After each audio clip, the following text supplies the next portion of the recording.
Welcome to my classroom. বন্ধুরা, এই ভিডিওতে ক্লাস 9-এর রায়মার্টিন প্রশ্নবিচিত্রা 2025 অঙ্কের থার্ড সেমেটিভ এভ্যালুয়েশনে যে 3 নম্বর স্কুল আছে বনগাঁ হাই স্কুল এইচএস এর 8 দাগ থেকে পরপর সমস্ত অঙ্কগুলো করব। এটা হলো পার্ট 3 ভিডিও। পার্ট 1 এবং পার্ট 2 ভিডিওতে আমি এর আগের সমস্ত অঙ্কগুলো করেছি, তোমরা দেখে না থাকলে অবশ্যই দেখো। তাছাড়া এই ভিডিওর ডিসক্রিপশন বক্সে তার লিঙ্ক দেওয়া আছে, তোমরা চাইলে সেখান থেকেও ভিডিওগুলো দেখতে পারো। আর শুরুতে বলবো, আমার চ্যানেল প্রথম হয়ে থাকলে অবশ্যই চ্যানেলটি সাবস্ক্রাইব করবে এবং ভিডিওটি অবশ্যই তোমার বন্ধুদের সাথে শেয়ার করবে। ফেসবুক থেকে দেখে থাকলে আমার পেজটিকে অবশ্যই লাইক করবে এবং ফলো করবে। আর যারা এই মুহূর্তে ভিডিওটি দেখছো, কোথা থেকে দেখছো, নিজের নাম এবং স্কুলের নাম অবশ্যই কমেন্টের মাধ্যমে জানাবে। তো এখানে 8 থেকে আছে, হাওড়া স্টেশন থেকে একটি ট্রেন ছাড়ার 1 ঘন্টা পরে বিশেষ কারণে হাওড়া স্টেশন থেকে একটি ট্রেন ছাড়ার 1 ঘন্টা পরে বিশেষ কারণে 1 ঘন্টা দেরি করে এবং তারপর পূর্বের বেগের 3/5 অংশ বেগে চলে নির্দিষ্ট সময়ের 3 ঘন্টা আগে গন্তব্যস্থলে পৌঁছায়। যদি বিশেষ কারণটি পূর্বস্থান থেকে আরও 50 কিলোমিটার দূরবর্তী স্থানে হতো, তাহলে ট্রেনটি আগের চেয়ে 1 ঘন্টা 20 মিনিট পূর্বে গন্তব্যস্থলে পৌঁছাতো। ট্রেনটি মোট কত পথ চলেছিল এবং ট্রেনটির পূর্ববেগ কত ছিল? তাহলে এখানে ট্রেনের গতিবেগ ঘন্টায় x কিমি এবং মোট যে পথ গেছে সেই পথ y কিমি ধরে নিলে অঙ্কটা সহজে হবে। তো প্রথমে লিখে নেব যে মনে করি ট্রেনের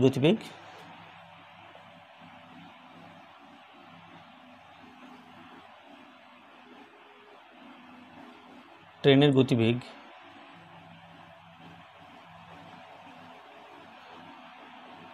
ঘন্টায় x কিমি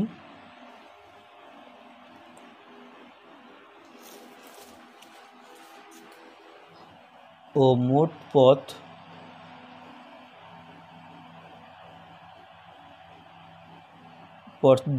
যায় y কিমি, বা আমরা এটা y এটা x ধরতে পারি। তাহলে ট্রেনের গতিবেগ ধরে নিলাম এখানে y কিমি এবং মোট পথ যায় এখানে x কিমি ধরলাম, একই ব্যাপার। তো যাই হোক, এটা y কিমি আর এটা x কিমি ধরেছি। তাহলে প্রথম ট্রেনটি কি হচ্ছে, ট্রেনটি 1 ঘন্টা পরে বিশেষ কারণে 1 ঘন্টা দেরি করে। তাহলে 1 ঘন্টায় কতটা পথ যায় দেখে নিই, যে ট্রেনটি 1 ঘন্টায় পথ যায়। ট্রেনটি 1 ঘন্টায়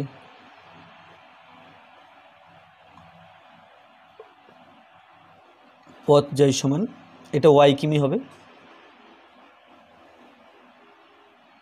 আচ্ছা, তারপর বলা আছে যে তার পূর্বের বেগের 3/5 অংশ বেগ নিয়ে চলেছে। তাহলে পূর্বের বেগের 3/5 অংশ বেগ মানে কত সেটা দেখে নিই। পূর্বের বেগের 3/5 অংশ, পূর্বের বেগ y কিমি পার ঘন্টা ছিল, তাহলে y ইন্টু 3/5 কিমি পার ঘন্টা সমান 3y/5 ঘন্টা। এটা তাহলে পরের বেগ, যে সমস্যায় পড়ার পরে ট্রেনটি এই বেগ নিয়ে চলছে। তো এই বেগে ট্রেনটি কত দূর যাবে সেটা বের করতে হবে, বা এই বেগে বাকি পথ যেতে কত সময় লাগবে সেটা বের করতে হবে। তাহলে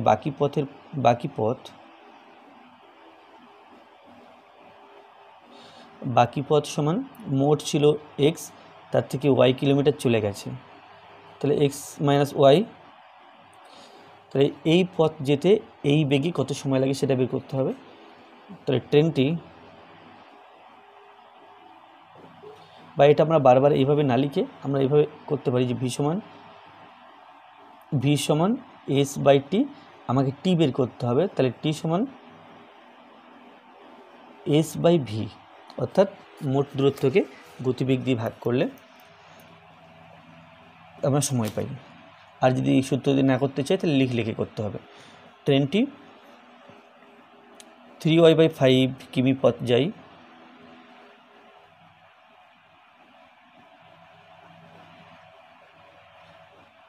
x মাইনাস y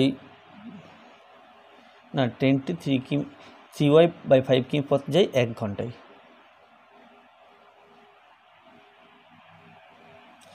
1 কিমি পথ যাই সমান 1/3y/5 ঘন্টায় এবং x - y কিমি পথ যাই সমান 1-এর সাথে x - y গুণ করতে হবে আর নিচে 3y আর যে 5 আছে 5টা উপরে গুণ। তাহলে এটা হচ্ছে 5 × x - y/3y ঘন্টায়। তাহলে যদি ট্রেনটি কোথাও না থামতো তাহলে কত সময় লাগতো দেখে নিই। ট্রেনটি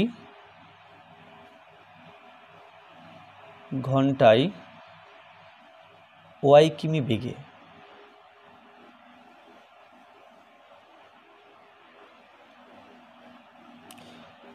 y কিমি পথ যায় 1 ঘন্টায়,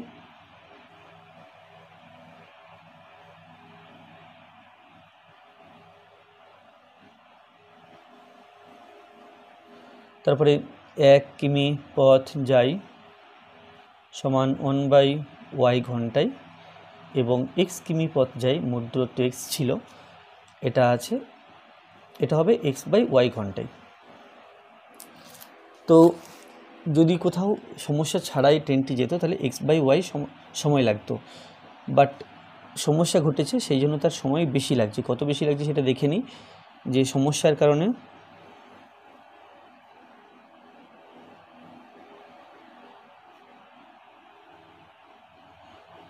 ট্রেনটির যেতে মোট সময় লাগে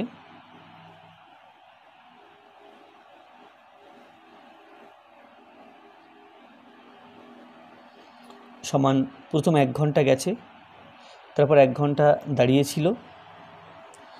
প্রথম ট্রেনটি 1 ঘন্টা চলেছে, তারপরে পরের 1 ঘন্টা ট্রেনটি দেরি করেছে, তারপরে 1 ঘন্টা 3/5 বেগে চলেছে, এই সময় লেগেছে। এটা ছিল 5 × x - y/3y। তাহলে এই সময় মোট লেগেছে।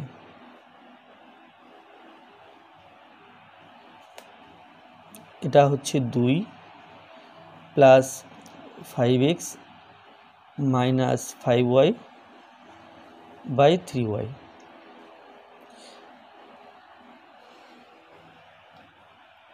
তাহলে এই সময় লাগছে। এখন এই সময়টা যে x/y ঘন্টা সময় লাগার কথা, এই সময়ের চেয়ে 3 ঘন্টা বেশি। এই সময়টা এর চেয়ে 3 ঘন্টা বেশি, কারণ যে সময়ে পৌঁছানোর কথা তার চেয়ে 3 ঘন্টা পরে পৌঁছিয়েছে। তাহলে লিখব প্রশ্নানুসারে this - this সমান 3।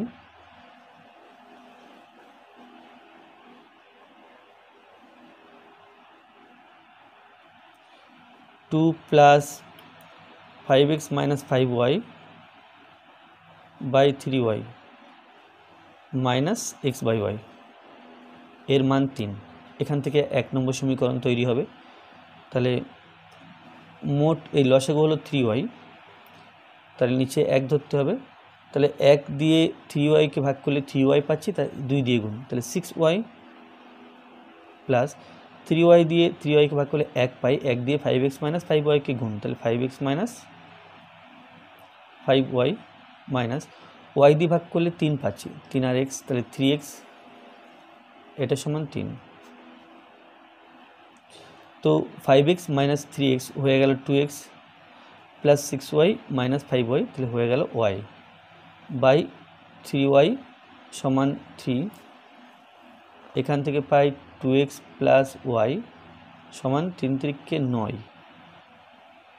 3 × 3 = 9 অর্থাৎ 9y বা 2x plus y minus 9y is equal to 0, বা 2x plus y minus 9y, এটা হয়ে গেল -8y সমান 0। তাহলে 2 দিয়ে ভাগ করতে পারি উভয় পক্ষকে, তাহলে হবে x - 4y, এটা সমান 0। আর এটা হলো 1 নম্বর সমীকরণ। এই সমীকরণটা পরে কাজে লাগবে, এটা মনে রাখতে হবে। তাহলে 1 নম্বর সমীকরণ তৈরি হলো। 2 নম্বর সমীকরণের জন্য আমরা পরের লাইনটা ব্যবহার করব। এখানে আছে যদি বিশেষ কারণটি পূর্বস্থান থেকে 50 কিমি দূরবর্তী স্থানে হতো তাহলে ট্রেনটি আগের চেয়ে 1 ঘন্টা 20 মিনিট পূর্বে গন্তব্যস্থলে পৌঁছাতো। তার মানে কি হলো, তার মানে সমস্যাটা যদি আরও 50 কিমি চলার পরে হতো তাহলে ট্রেনটি সেই সমস্যাটা ঘটার পরে 3/5 বেগ নিয়ে চলতো এবং তাতে সময় লাগতো 1 ঘন্টা 20 মিনিট। ট্রেনটি আগের চেয়ে 1 ঘন্টা 20 মিনিট মানে 1 ঘন্টা 20 মিনিট কম, এই সময়টা কম লাগতো।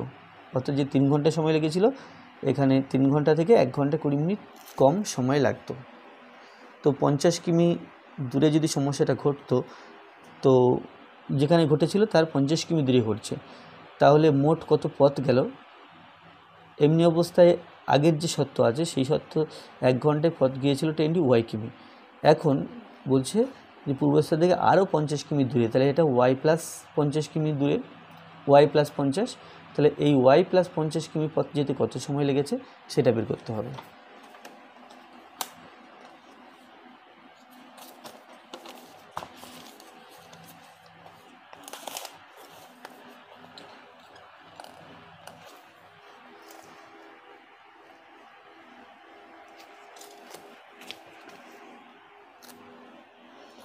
তা লিখব সমস্যা মানে বিশেষ কারণ। এখানে আছে যে যদি বিশেষ কারণটি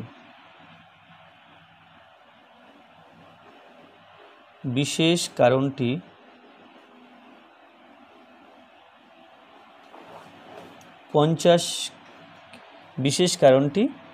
পূর্বস্থান থেকে আরও 50 কিমি দূরবর্তী স্থানে হলে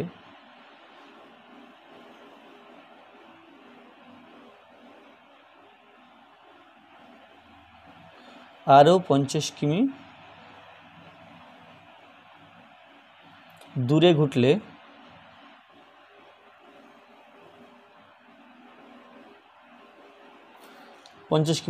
যদি ঘটে, তাহলে কারণ ঘটার আগে ট্রেনটি কত পথ যাচ্ছে, কারণটি ঘটার আগে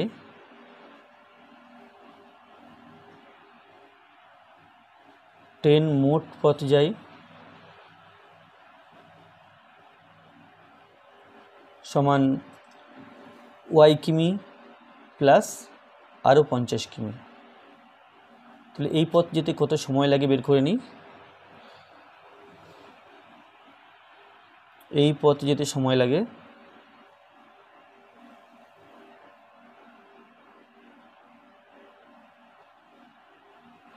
তাহলে আমরা জানি ভি সমান S/T, এখান থেকে বলতে পারি টি সমান S/V, অর্থাৎ টি সময়কে গতিবেগ না দূরত্বকে গতিবেগ দিয়ে ভাগ করলে আমরা সময় পাই। তাহলে সময় লাগবে, দূরত্ব আছে প্লাস 50 আর গতিবেগ আছে তাহলে মোট সময় লাগছে প্লাস 5/y কিমি, ঘন্টা। তাহলে মোট এই সময় লাগছে। এখন ট্রেনটি 1 ঘন্টা আবার দাঁড়িয়েও থাকবে, তাহলে এই সময়ের পরে আবার 1 ঘন্টা দাঁড়িয়েছিল, তারপরে 3/5 বেগ নিয়ে চলেছে। তাহলে এত পথ যাওয়ার পরে আর অবশিষ্ট পথ কত আছে বের করে নিই।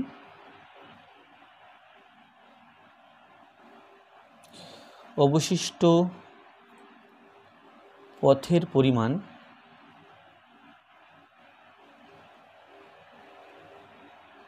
সমান মোট পথ x কিমি, তার থেকে চলে গেছে y প্লাস 5 কিমি। মোট পথ x কিমি, তার থেকে চলে গেছে প্লাস 50 কিমি, এই পথটা চলে গেছে। তাহলে এখানে কিমি লিখলাম সমান x মাইনাস y মাইনাস 50 কিমি। তাহলে এই পথ যেতে হবে, আর ট্রেনের গতিবেগ আছে সেই পূর্বের বেগের 3/5, অর্থাৎ 3y/5। তাহলে এই পথ যেতে সময় লাগে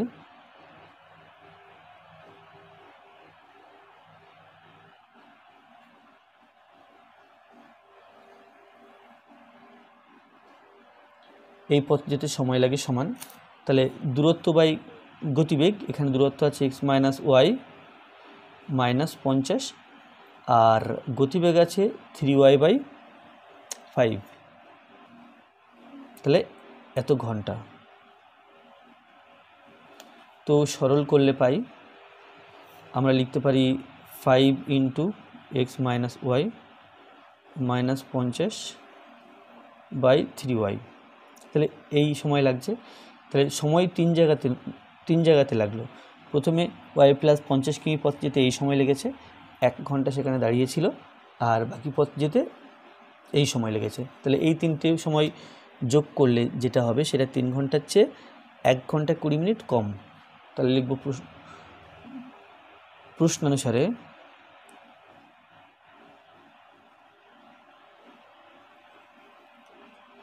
তাহলে প্রথম y প্লাস 50 কিমি পথ যাচ্ছে, y প্লাস 50 বাই y ঘন্টায়, সেখানে 1 ঘন্টা দেরি করছে, দেরি করার পরে এই পথটা যাচ্ছে 3/5 বেগ নিয়ে।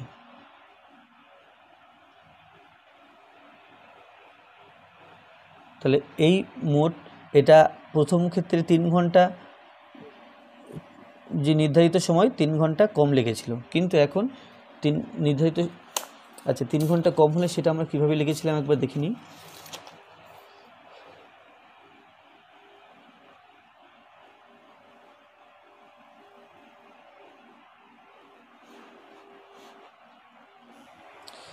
তাহলে এই যে নির্ধারিত সময় ছিল এক্স বাই ওয়াই, তাহলে মোট যত সময় লাগলো, মোট যত সময় লেগেছে তার থেকে এক্স বাই ওয়াই বিয়োগ করে 3 লিখেছিলাম, কিন্তু এই ক্ষেত্রেও তাই, এর থেকে এক্স বাই ওয়াই বিয়োগ করব, এর থেকে এক্স বাই ওয়াই বিয়োগ করব, বিয়োগ করে সেটা 3 লিখব না, বরং 3 মাইনাস এখানে 1 ঘন্টা 20 মিনিট, তাহলে 1 ঘন্টা 20 মিনিটকে একেবারে ঘন্টায় প্রকাশ করে লিখলে ভালো হতো এখানে। তাহলে এটা বরং একটু বাদিক থেকে লিখি, y plus 50 by y plus 1 ঘন্টা plus 5 into x minus y minus 50 by 3y minus x by y, এটা সমান 3 ঘন্টা মাইনাস 1 ঘন্টা 20 মিনিট।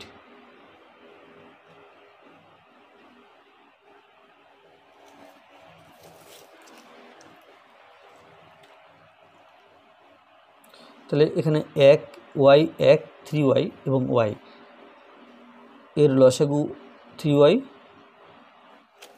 তাহলে y দিয়ে 3yকে ভাগ করলে 3 থাকছে, 3 দিয়ে y প্লাস 50কে গুণ, তাহলে 3y প্লাস 3 50 150। 1 দিয়ে 3yকে ভাগ করলে আমরা 3y পাচ্ছি, 3y দিয়ে 1কে গুণ প্লাস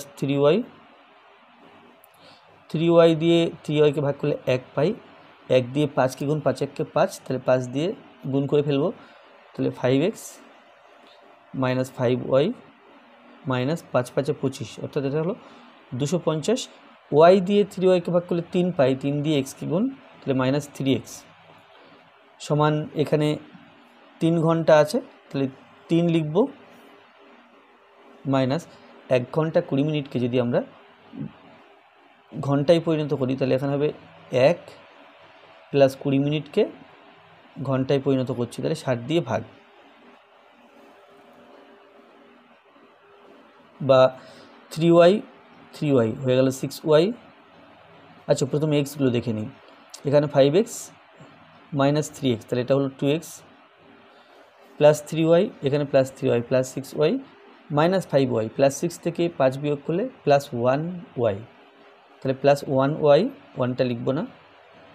আর সংখ্যা হিসাবে এখানে 150 আছে, তার আগে প্লাস, এখানে 250 আগে, তার আগে মাইনাস, 250 আছে তার আগে মাইনাস, তাহলে 150, 250 থেকে 150 বিয়োগ করতে হবে, তাহলে এটা 100 হবে, মাইনাস 100 বাই 3y সমান 3 মাইনাস 1, তাহলে এটা হলো 2 প্লাস 20, 1 কে 20, 3 গুণ 60, তাহলে 1 এর 3,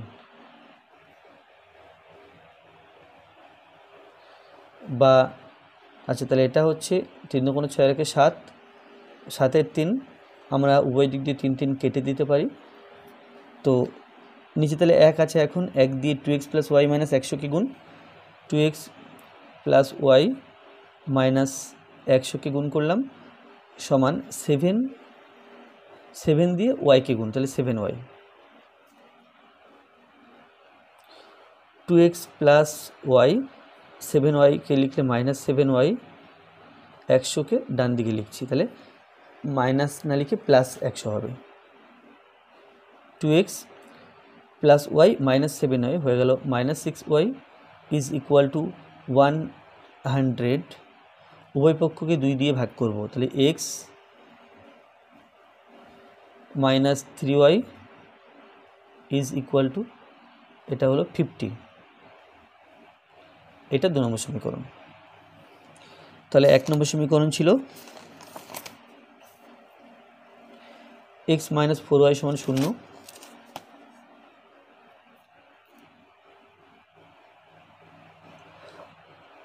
আর 2 নম্বর সমীকরণ আছে x - 3y = 50। তাহলে আমরা অপনয়ন পদ্ধতিতে সমাধান করতে পারবো। x কেটে দেব, তাহলে লিখব বিয়োগ করে পাই, কারণ এখানে চিহ্ন পাল্টানোর দরকার আছে।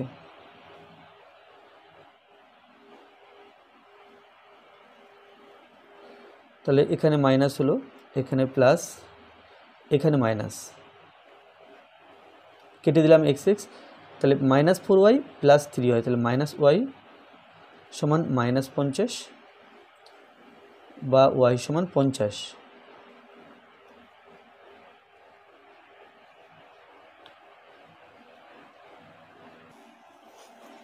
তাহলে এটা 100 বেরোনোর কথা, বাট 50 বেরোচ্ছে, মানে আমাদের এখানে এক ভুল হয়েছে। 3 - 1 -1-এ 3 হতো, আমি +1-এ 3 দিয়ে দিয়েছি।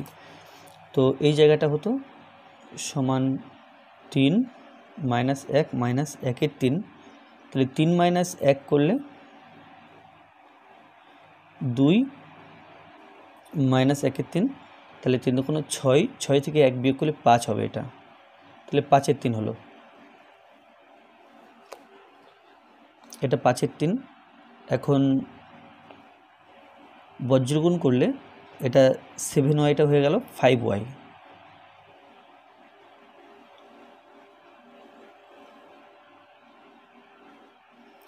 তাহলে এটা 5y হলো, y - 5y এটা হয়ে গেল 4y,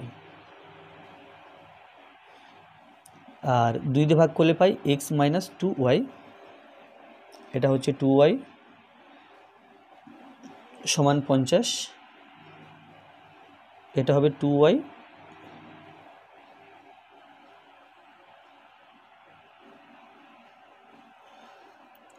আচ্ছা, তাহলে এখন -4 + 2, অর্থাৎ এখানে -2,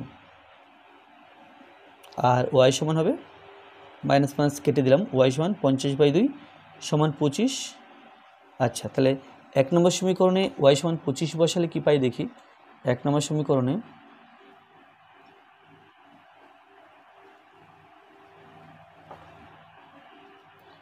y = 25 বসিয়ে পাই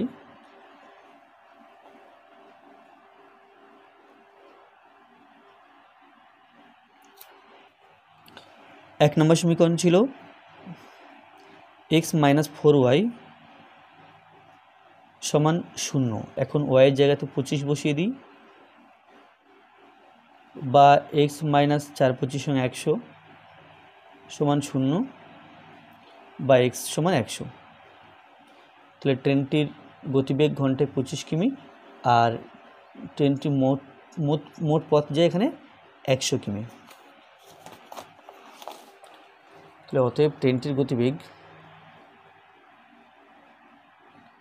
বা ট্রেনটি মোট 100 কিমি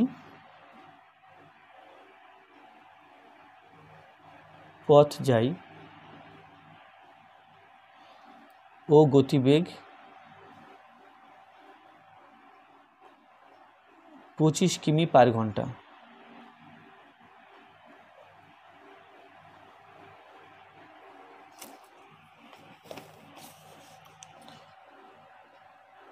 পরবর্তী অঙ্ক আছে, ফরিদা বিবি কয়েকটি বাক্সে কমলালেবু রাখতে গিয়ে দেখলেন যে তিনি যদি প্রত্যেকটি বাক্সে কুড়িটি লেবু বেশি রাখেন 3টি বাক্স কম লাগে, আবার তিনি যদি প্রত্যেকটি বাক্সে 5টি কমলালেবু কম রাখেন তাহলে 1টি বাক্স বেশি লাগে। সহসমীকরণ গঠন করে নির্ণয় করো ফরিদা বিবির কাছে কতগুলি কমলালেবু এবং কতগুলি বাক্স ছিল। তাহলে এখানে ধরে নিতে হবে যে কমলালেবুর সংখ্যা x এবং বাক্সের সংখ্যা y।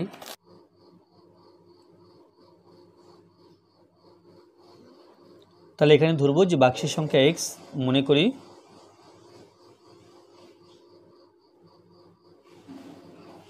বাক্সের সংখ্যা সমান x ও প্রতি বাক্সে কমলালেবুর সংখ্যা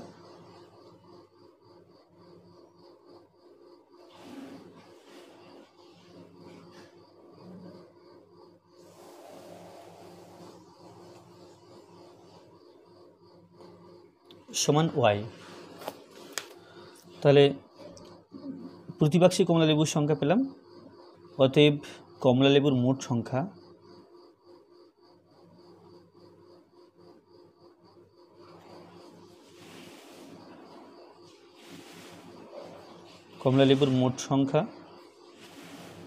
এই x আর y গুণ করব, তাহলে হলো xy। তো এখন এখানে বলা আছে যে প্রতি বাক্সে 20টি কমলালেবু বেশি রাখলে 3টি বাক্স কম লাগে। তাহলে প্রতি বাক্সে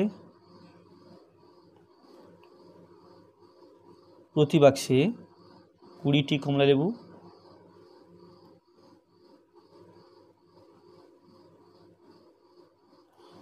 বেশি রাখলে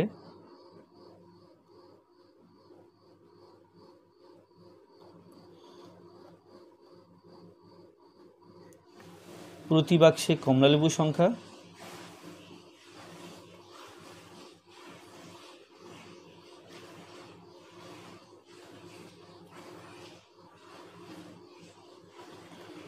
এটা হবে y+20 ও বাক্সের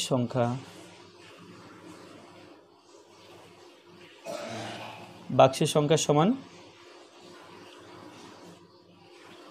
x+3, 3টি বাক্স বেশি লাগছে। তাহলে এই মোট কমলালেবু এই বাক্স এবং প্রতি বাক্সে কমলালেবুর সঙ্গে গুণ করে পাবো, যেটা কিনা x এর সাথে সমান হওয়ার কথা। তাহলে প্রশ্ন অনুসারে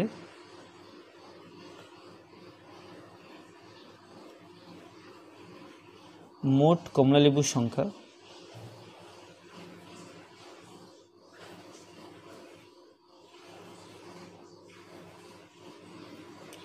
সমান x+3 ইন্টু y+20, এটা সমান xy। তো গুণ করে দেবো x দিয়ে, xy +20x plus 3y plus 3 20 60 সমান xy।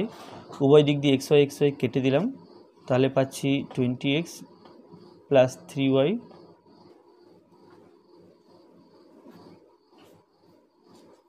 আচ্ছা কম লাগলো বলা আছে, তাহলে এখানে কম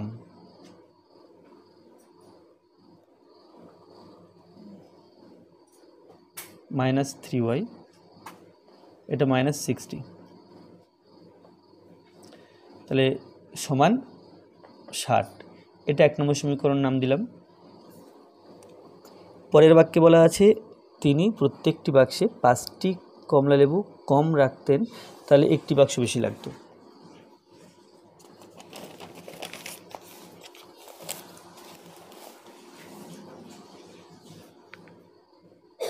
প্রতি বাক্সে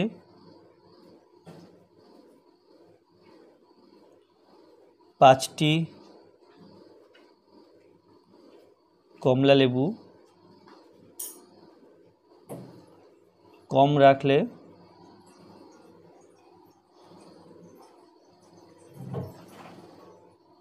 প্রতি বাক্সে কমলালেবুর সংখ্যা হয়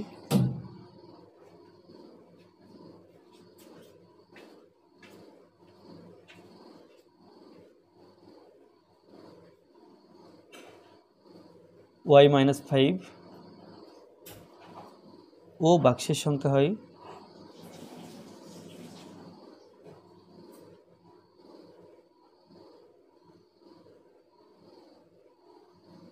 এক্স প্লাস ওয়ান। তাহলে কমলালেবুর মোট সংখ্যা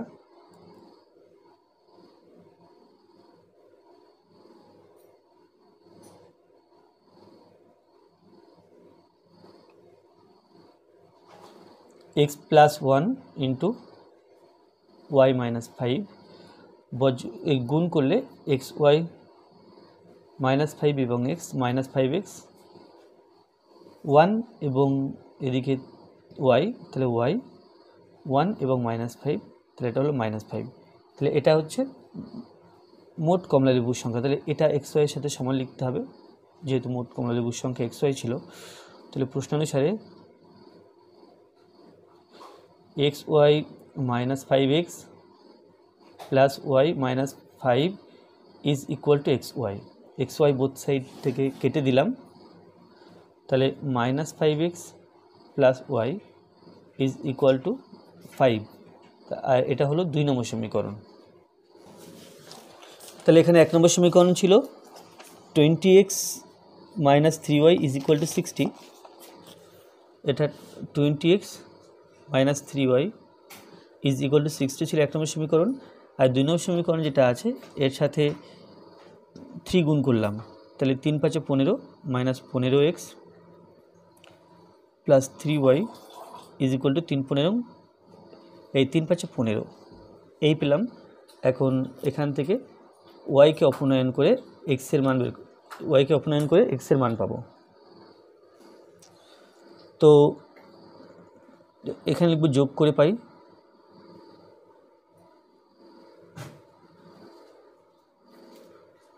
কেটে যাচ্ছে, 20 থেকে 15 বিয়োগ করলে আমরা পাই 5x সমান 60 এবং 15 মিলিয়ে হলো 75, বা x সমান 75/5 সমান 15। তাহলে বাক্সের সংখ্যা পেলাম 15। এখন আমাকে ওয়াইয়ের মান বের করতে হবে। তাহলে আমি 2 নম্বর সমীকরণে এক্সের মান 15 বসিয়ে দিই। তাহলে 2 নম্বর সমীকরণে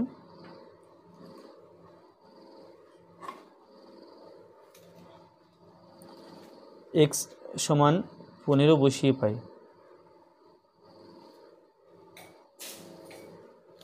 তাহলে 2 নম্বর সমীকরণটা ছিল 5x মাইনাস ওয়াই সমান 5। তাহলে মাইনাস 5x জায়গাতে 15 বসালাম, তারপরে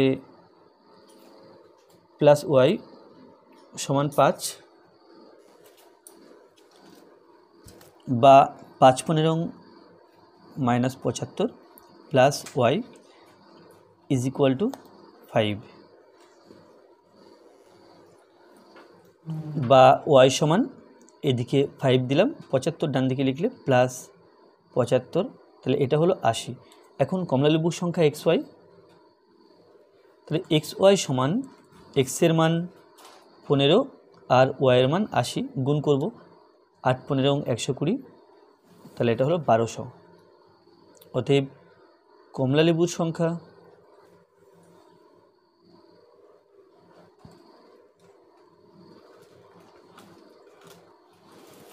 সমান 1200 ও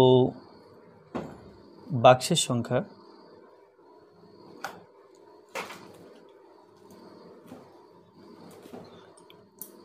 সমান 15। যে কোনো একটি প্রশ্ন উত্তর দাও। এখানে আছে যদি log x plus y by 5 সমান 1/2 log x plus log y হয়, তাহলে x by y plus y by x সমান 23 দেখাতে হবে।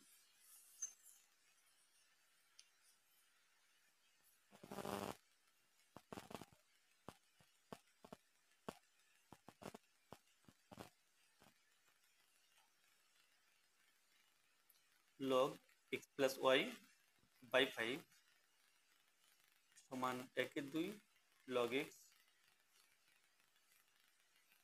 প্লাস লগ ওয়াই, এটা আছে। তাহলে x by y plus y by x এটা সমান 23 দেখাতে হবে। তাহলে এখান থেকে লেখা যাবে লগ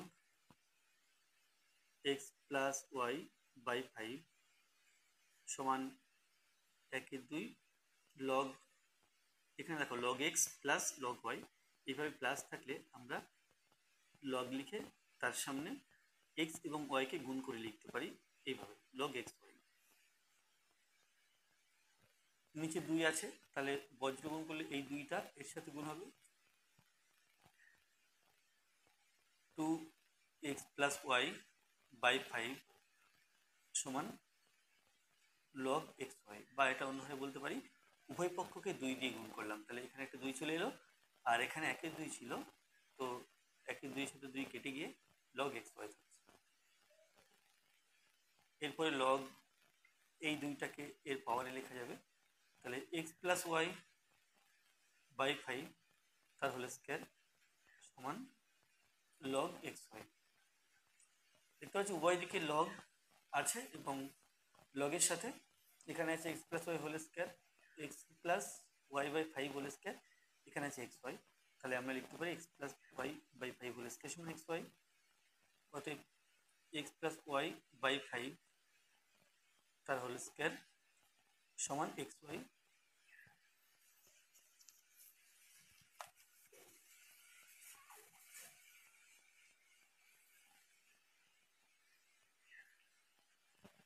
তাহলে এটা x + y whole square by 5 × 5 = 25 সমান এক্স ওয়াই।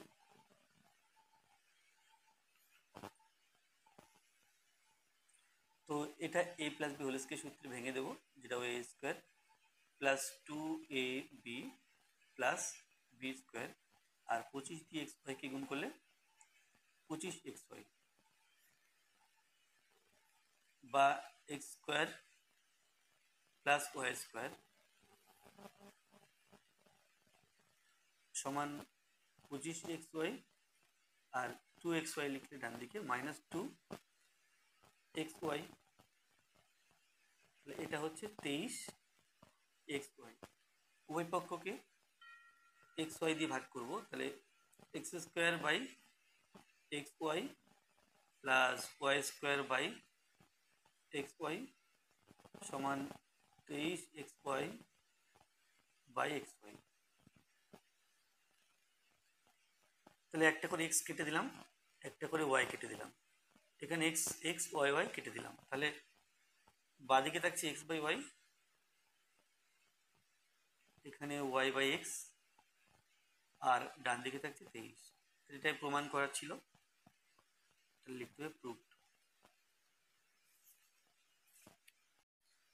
যদি log x বাই z সমান log y by z - x সমান log z by x - y হয়, তবে দেখাও যে x y z সমান 1।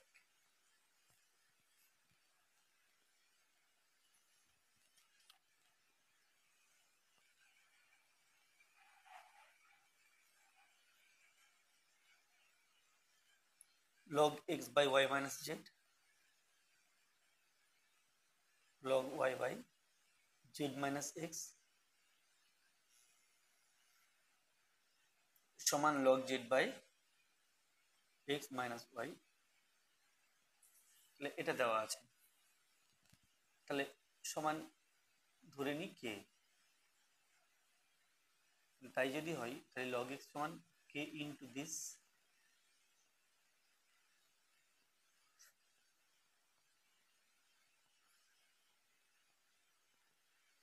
log y সমান k ইন্টু z - x, আর log z সমান k ইন্টু x - y। তাহলে এই তিনটে যোগ করবো, তাহলে ডান দিকে তিনটে যোগ করতে হবে,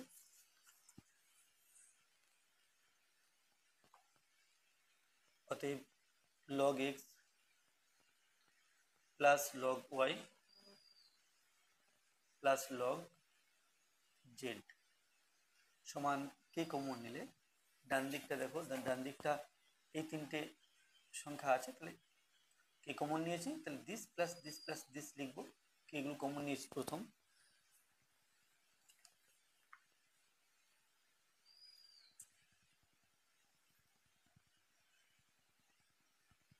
y minus z plus z minus x plus x minus y, তাহলে y y আলাদা চিহ্ন, বিয়োগ হয়ে শূন্য হবে, এখানে আলাদা চিহ্ন, বিয়োগের শূন্য হবে তাই কেটে দিলাম, এখানে কেটে দিলাম। তো এখানে দেখো যে log x log y log z আমরা এক্স ওয়াই জেড লিখতে পারি এভাবে, সমান ডান দিকে কে ইন্টু জিরো, তো এটা ইজ ইকুয়াল টু জিরো। আর জিরো আমরা জানি লগ ওয়ান এর মান জিরো হয়, অতএব তুলনা করলে উভয় দিকে লগ না, অতএব তুলনা করলে এক্স ওয়াই জেড সমান এক,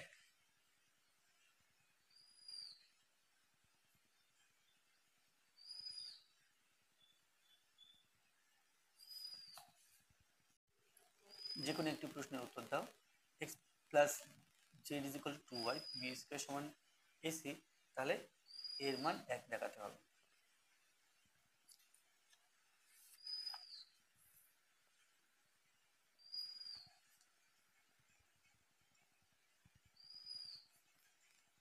x plus z is equal to y আছে, টু ওয়াইকে আমরা ওয়াই প্লাস ওয়াই লিখতে পারি।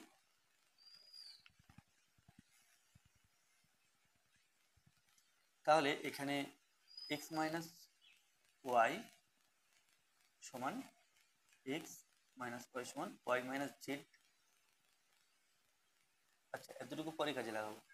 তাহলে প্রথমে যার মান এক বের করতে হবে সেটা লিখে নিই, a to the power y minus z into B to the power z minus x into c to the power x minus Y.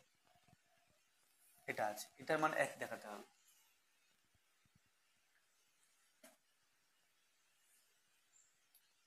তো সমান এখানে ওয়াই মাইনাস জেড আছে, জেড মাইনাস এক্স আছে, আর এক্স মাইনাস ওয়াই আছে। X minus y এর জায়গাতে y minus z আমরা লিখতেই পারি, a to the power y minus z into B to the power z minus x into c to the power x minus y আছে। X minus y এর জায়গাতে y minus Z লিখতে পারি, কারণ দুটো পরপর সমান, তাহলে এখানে হবে ওয়াই মাইনাস জেড সমান এর পাওয়ারে ওয়াই মাইনাস জেড, সি এর পাওয়ারে ওয়াই মাইনাস জেড। তাহলে আমরা এইভাবে লিখতে পারি যে a c to the power y minus z into এখানে B to the power z minus x লিখতে পারি। এখন এসি এসি এর মান দেওয়া আছে, এখানে এসি এর মান বি স্কোয়ার দেওয়া আছে, তাহলে এসি এর জায়গাতে আমরা বি স্কোয়ার লিখতে পারি, বা ঠিক আছে এসির জায়গাতে বি স্কোয়ার লিখবো, তাহলে বি স্কোয়ার লিখলাম এসির জায়গাতে, পাওয়ারে ওয়াই মাইনাস জেড ইন্টু এখানে B to the power z minus x. এখানে লিখবো যেহেতু বি স্কোয়ার সমান, যেহেতু বি স্কোয়ার সমান এসি, তাই আমরা এটা লিখতে পারলাম। তো সমান B to the power two y minus two z into B to the power z minus x, B to the power two y minus two z plus, যেহেতু বেস বি পাওয়ার যোগ করতে হবে গুণ করছি সেই জন্য, তাহলে জেড মাইনাস এক্স সমান বি টু দি পাওয়ার, এখানে টু ওয়াই আছে মাইনাস টু জেড, এটা প্লাস জেড, তাহলে মাইনাস জেড আছে মাইনাস এক্স আছে। তো এখানে দেখতে পাচ্ছি টু ওয়াই সমান এক্স প্লাস জেড, তাহলে টু এর জায়গাতে এক্স প্লাস জেড লিখলেই চলবে, তাহলে b to the power x plus z, আর এই পার্টটা মাইনাস জেড মাইনাস এক্স এভাবে লিখলাম। তাহলে এক্স এক্স বিয়োগ হচ্ছে, কেটে দিলাম, জেড জেড বিয়োগ হচ্ছে, কেটে দিলাম, তাহলে বি টু দি পাওয়ার শূন্য, আর পাওয়ারে শূন্য থাকলে তার মান এক হয়।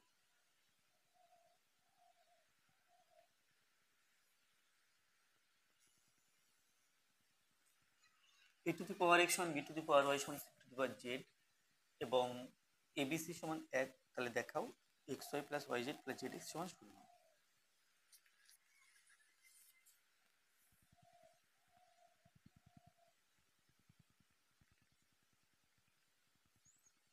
A to the power x সমান B to the power y সমান c to the power z, এটা আছে, তাহলে সমান কে ধরবো, তো এ সমান লিখতে পারি a to the power x সমান যদি কে হয় এ সমান কে to the power 1/x, B সমান কে to the power 1/y, R C সমান কে টু দি পাওয়ার 1/z। আর এখানে এবিসি সমান 1 বলা আছে, আবার এবিসি সমান 1, তাহলে এর মান k to the power 1/x into b এর মান k to the power 1/y into c এর মান k to the power 1/z, এটা সমান 1। তো বেস সব ক্ষেত্রে কে, তাহলে পাওয়ারগুলো আমরা যোগ করতে পারবো, যেহেতু গুণ করছি তাহলে k to the power 1/x plus k to the power 1/x plus 1/y plus 1/z সমান 1। কে টু দি পাওয়ার 0 পাওয়ারে 0 থাকে তার মান 1 হয়। তো এখান থেকে আমরা লিখতে পারি যে বা 1/x মানে কে যেহেতু বেস একই পাওয়ারটা আলাদা, তাহলে পাওয়ার দুটো পরপর সমান হবে, কারণ এই সংখ্যা দুটো পরপর সমান। 1/x 1/y প্লাস 1/z এটা ইজ ইকুয়াল টু 0। তাহলে এক্স ওয়াই জেড লসাগু হবে এক্স ওয়াই জেড, ডান দিকে 0 আছে। এক্স দিয়ে এক্স ওয়াই জেড কে ভাগ করলে আমরা ওয়াই জেড পাচ্ছি, ওয়াই জেড দিয়ে 1 কে গুণ, তাহলে এটা হলো ওয়াই জেড, প্লাস ওয়াই দিয়ে এক্স ওয়াই জেড কে ভাগ করলে আমরা এক্স জেড বা জেড এক্স পাচ্ছি, জেড এক্স দিয়ে 1 কে গুণ, তাহলে এখানে হবে জেড এক্স। জেড দিয়ে এক্স ওয়াই জেড কে ভাগ করলে x y pi, x Y দিয়ে 1 কে গুণ, তাহলে এটা হলো এক্স ওয়াই। তাহলে বজ্রগুণ করলে পাই বা উপরটাকে সাজিয়ে লিখলে পাই x y plus y z plus z x, আর নিচে আছে x y z is equal to 0, অতএব x y plus y z plus z x, x y z এর সাথে 0 গুণ, তাহলে এটা 0, এটা সমান 0 প্রমাণ হয়ে গেল। এখানে প্রুফ লিখতে হবে।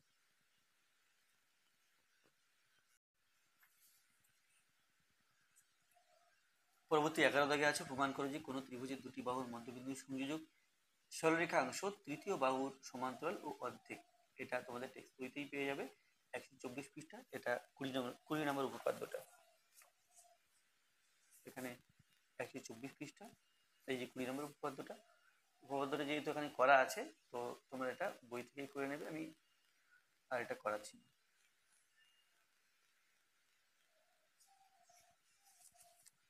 নেক্সট আছে প্রমাণ করো ত্রিভুজের মধ্যমা তিনটি সমবিন্দু, এটা তোমাদের টেক্সট বইতে 242 পৃষ্ঠাতে এবং 30 নম্বর উপপাদ্য। তাহলে এটা 30 নম্বর উপপাদ্য মধ্যমা তিনটি সমবিন্দু, এটা পুরোটাই লিখতে হবে, অর্থাৎ এই পর্যন্ত লিখতে হবে।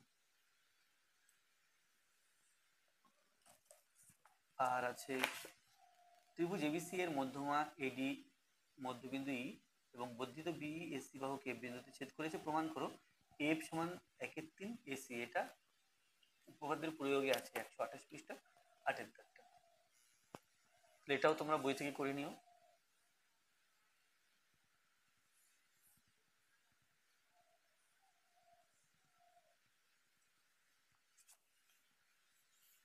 আর তারপরে আছে ত্রিভুজ এবিসি ত্রিভুজের এডিবিই ও সিএফ মধ্যমা যদি 2/3 এডি সমান বিসি হয়, তাহলে প্রমাণ করো অপর দুটি মধ্যমার অন্তর্ভুক্ত কোণের পরিমাপ 90 ডিগ্রি।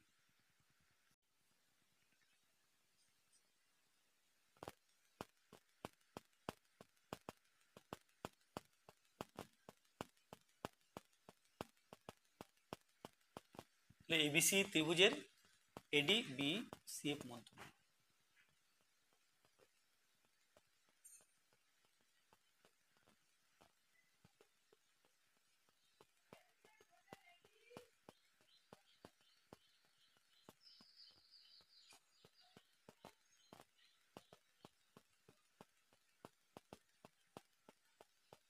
এ বি সি, এখানে ডি মধ্যবিন্দু, এসি এর মধ্যবিন্দু এফ, আর এবি এর মধ্যবিন্দু ডিই, এবি এর মধ্যবিন্দু এফ।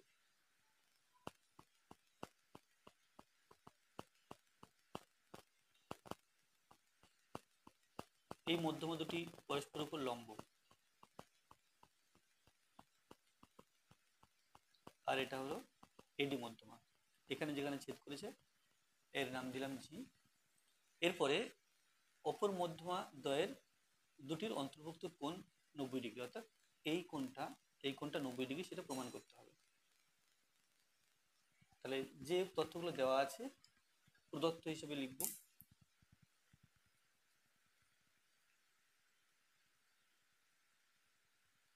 প্রদত্ত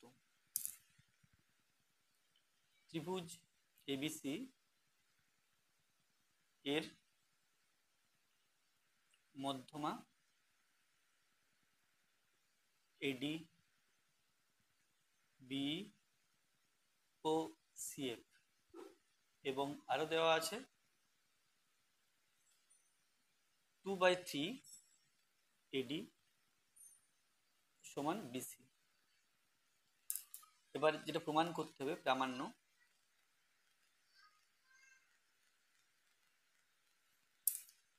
প্রমাণ করতে হবে যে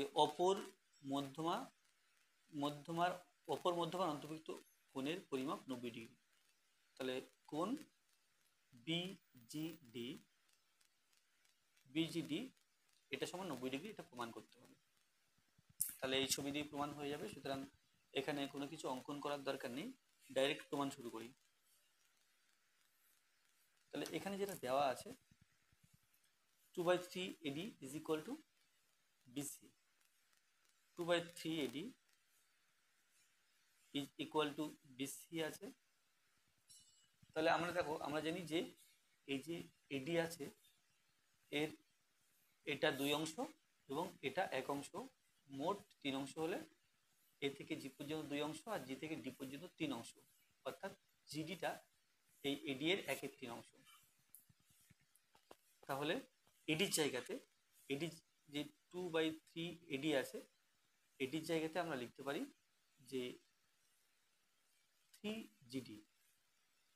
এরকম জিডিটা হচ্ছে এডি এর 3 গুণ, বা উল্টোভাবে বলতে হয় যে এই জিডিটা এডি এর 3 ভাগের 1 ভাগ, এবং এডি জিডির 3 গুণ। তাহলে এডির জায়গাতে আমরা 3 জিডি লিখতে পারি। তাহলে এখানে 3 জিডি লিখব, সমান বিসি, কেটে দিলাম 3 3। তো বিসি যেখানে আছে, ডি হচ্ছে বিসি এর মধ্যবিন্দু, তাহলে এই বিসি জায়গাতে আমরা লিখতে পারি 2ডিসি, 2ডিসি। তাহলে পেলাম 2জিডি সমান 2ডিসি, 2জিডি সমান 2ডিসি। 2 যদি আমরা 2 দিয়ে ভাগ করি তাহলে জিডি সমান ডিসি, এই জিডি সমান ডিসি। আবার ডিসি আর বিডি পরপর সমান, তাহলে এটা সমান বিডি, জিডি সমান ডিসি সমান বিডি, এটা পেলাম। তাহলে এই যে এই একটা ত্রিভুজ আর এখানে এই একটা ত্রিভুজ, এই ত্রিভুজের জিডি আর ডিসি সমান, আর এই ত্রিভুজের জিডি এবং বিডি পরপর সমান, এটা এখান থেকে পেয়ে গেলাম। তাহলে এই ত্রিভুজটার যদি জিডি এবং ডিসি পরপর সমান হয়, তাহলে এই কোণটা আর এই কোণটা পরপর সমান হবে। ত্রিভুজ জিডিসি এর জিডিসি এর কোণ, এই কোণটার নাম ডিজিসি, ডিজিসি, আর এই কোণটার নাম ডিসিজি, ডিসিজি। এই কোণ দুটো পরপর সমান, তাহলে এই বহিস্থ কোণটা হবে, বহিস্থ কোণটা এই অন্তস্থ কোণ দুটির যোগফল। অতএব কোণ, এটার নাম হচ্ছে জিডিবি, জিডিবি সমান দিস প্লাস দিস, অর্থাৎ এই দুটো কোণের যোগফল। এটা ডিজিসি, কোণ ডিজিসি প্লাস কোণ ডিসিজি সমান, দেখো ডিজিসি মানে এই কোণটাকে বোঝাচ্ছে, আমি এই কোণটাকে এই কোণের সাপেক্ষে লিখব। তাহলে ডিজিসি লিখলাম, কোণ ডিজিসি প্লাস ডিজিসি, এটাও আবার ডিজিসির সাথে সমান। তাহলে এর জায়গাতে আমরা এটা লিখতে পারি, কারণ পরপর দুটো সমান, সেই জন্য ডিজিসি লিখেছি প্লাস ডিজিসি। অর্থাৎ এটা হলো 2 কোণ ডিজিসি, এটা সমান এর দ্বিগুণ। একই রকমভাবে এই দিকটা সমান এর দ্বিগুণ হবে। আমি লিখবো একইভাবে দেখানো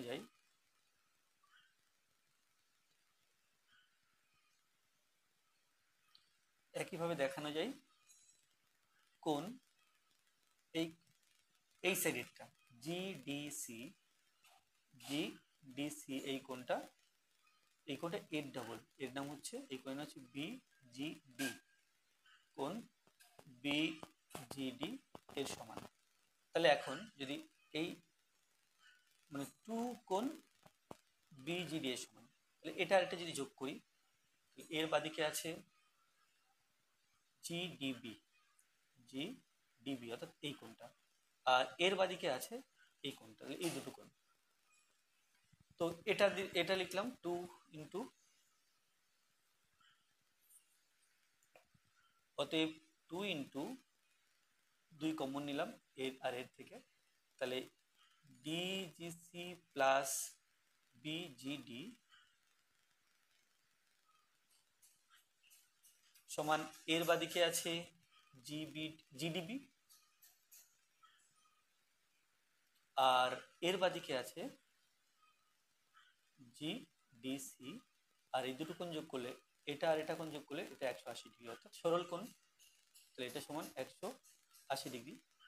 তো 2 ছিল আগে, অতএব কোণ ডিজিসি প্লাস কোণ বিজিডি সমান এই 180 ডিগ্রির হাফ অর্থাৎ 90 ডিগ্রি। তো দেখো এই দুটো কোণের যোগফলটা এই পুরো কোণটাকে বোঝাচ্ছে। এটা জিডিসি না ডিজিসি অর্থাৎ এই সাইডে কোণটা, আর এটা হলো বিজিডি অর্থাৎ এই সাইডে কোণটা। তাহলে না ভুল বললাম, বিজিডি আর ডিজিসি এই সাইড এবং এই সাইড দুই সাইডের কোণকে বোঝাচ্ছে। তাহলে এই সাইড এবং এই সাইড মিলে পুরো কোণটা বিজিসি, অতএব কোণ বিজিসি এটা ইজ ইকুয়াল টু 90 ডিগ্রি। তো এটাই প্রমাণ করা ছিল, তাহলে এখানে প্রমাণ করে দিলাম। তাহলে প্রমাণিত লিখতে হবে।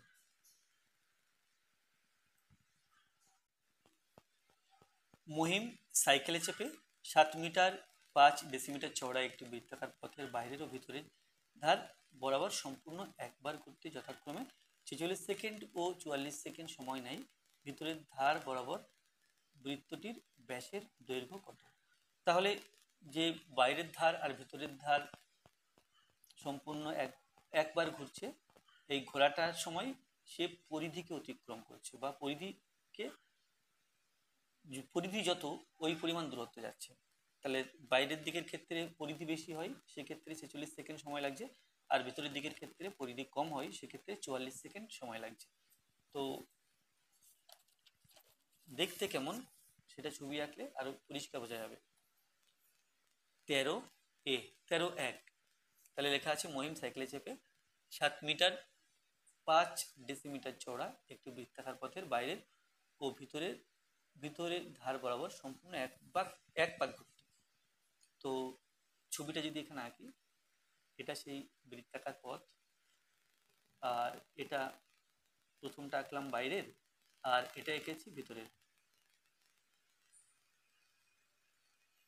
তো এখান থেকে এটা ভেতরের ব্যাসার্ধ, আর এখান থেকে এটা হচ্ছে বহির্ব্যাসার্ধ বা বাইরের দিকের ব্যাসার্ধ, এবং এই এতটুকু এই দূরত্বটা কিন্তু দেওয়া আছে 7 মিটার 5 ডেসিমিটার। তাহলে পথটি চওড়া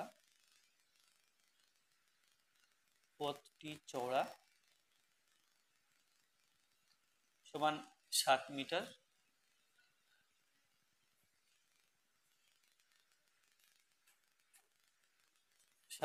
5 ডেসিমিটার।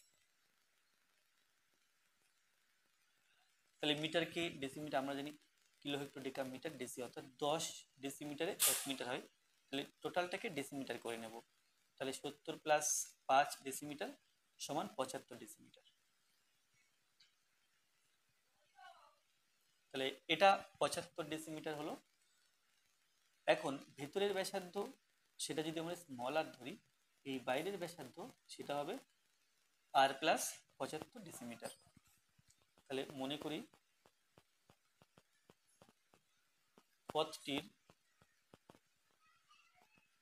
পথটির ভিতরের ব্যাসার্ধ আর ডেসিমি ও বহির ব্যাসার্ধ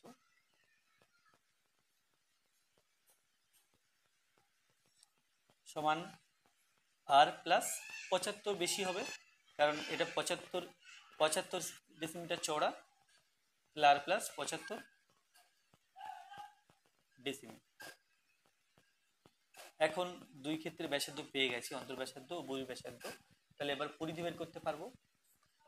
তাহলে ভিতরের দিকের পরিধি, আচ্ছা প্রথম বাইরেরটা লিখি তাহলে সুবিধা হবে। বাইরের দিকের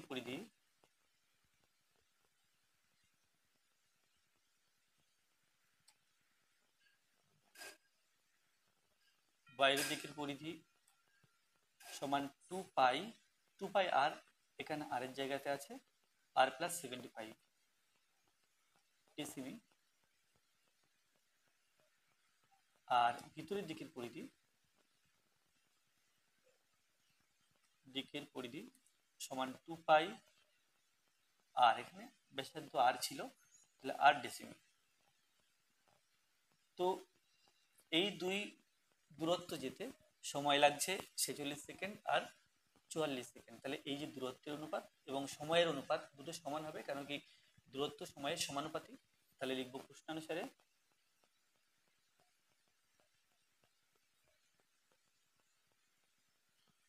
2 pi r plus 75 by 2 pi আর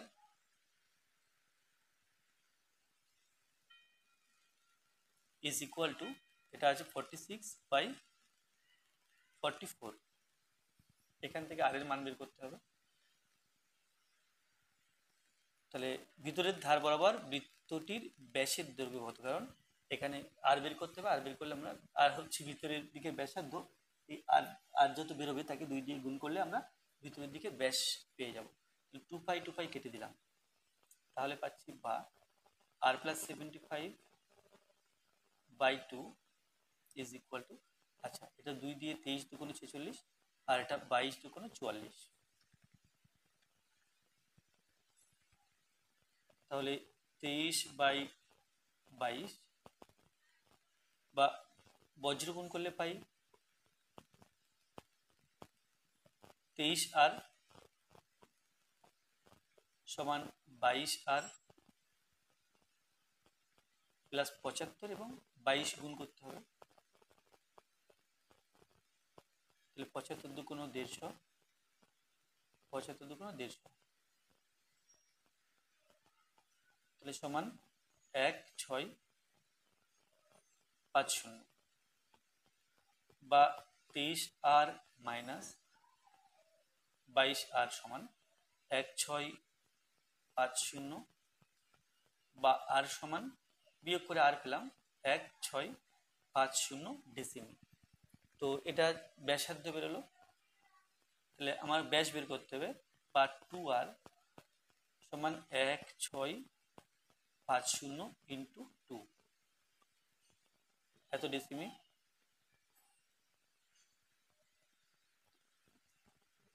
তো এটা হবে 2 0 0, 5 দুগুণ 10 0 হাতে 1, 6 দুগুণ 12 হাতে 1 ছিল, 13 3 হাতে 1, 2 1 2 1 3, তাহলে এত ডেসিমি আছে।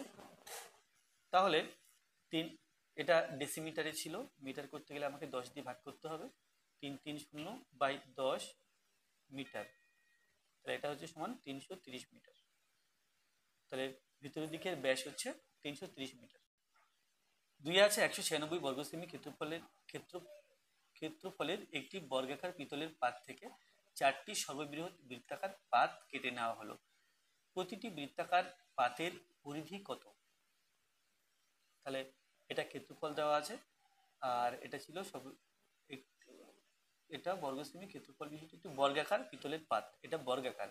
তাহলে এটা যেহেতু বর্গক্ষেত্রের ক্ষেত্রফল, তাহলে বাহুর দৈর্ঘ্য বের করতে গেলে এর বর্গমূল করতে হবে, আর বর্গমূল করলে যত বেরোবে তত হলো বর্গাকার পাতের প্রতিটি বাহুর দৈর্ঘ্য। আর বাহুর দৈর্ঘ্য পেয়ে গেলে আমরা সেখান থেকে প্রতিটি বৃত্তাকার পাতের ব্যাসার্ধ পাবো, আর বৃত্তাকার পাতের ব্যাসার্ধ থেকে আমরা পরিধি বের করতে পারবো।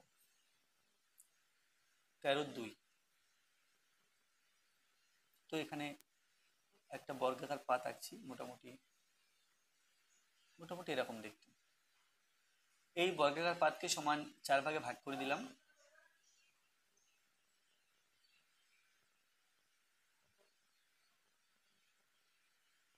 তো 4 ভাগে 4খানা বৃত্ত আঁকছি।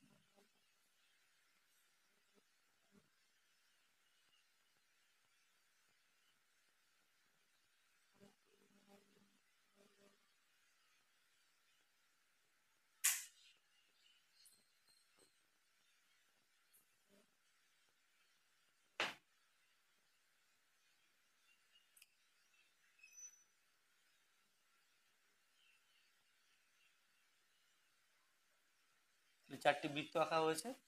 তো বর্গাকার পাতের যেটা কিনা বাহুর দৈর্ঘ্য, সেটা একটা বৃত্তের ব্যাস, দুটো বৃত্তের ব্যাস।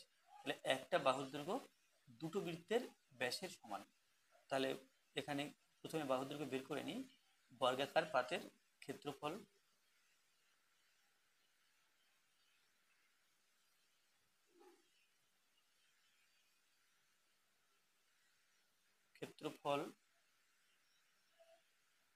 সমান 196 বর্গ সেমি।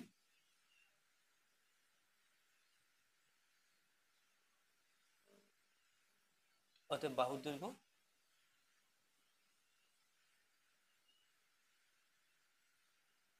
সমান √196।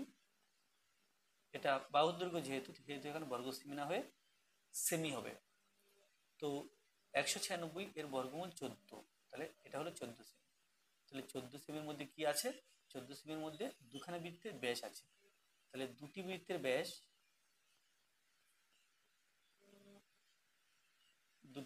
ব্যাস, সমান 14 সেমি।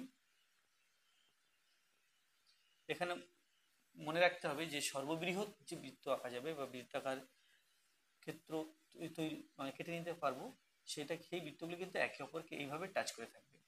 তো দুটি বৃত্তের ব্যাস এটা 14 সেন্টিমিটার আছে। অতএব একটি বৃত্তের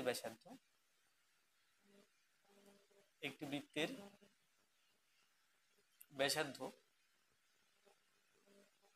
তাহলে এর মধ্যে দেখো 1, 2, 3, 4, এখানে 4খানা বৃত্তের ব্যাসার্ধ আছে এই 14 সেমির মধ্যে।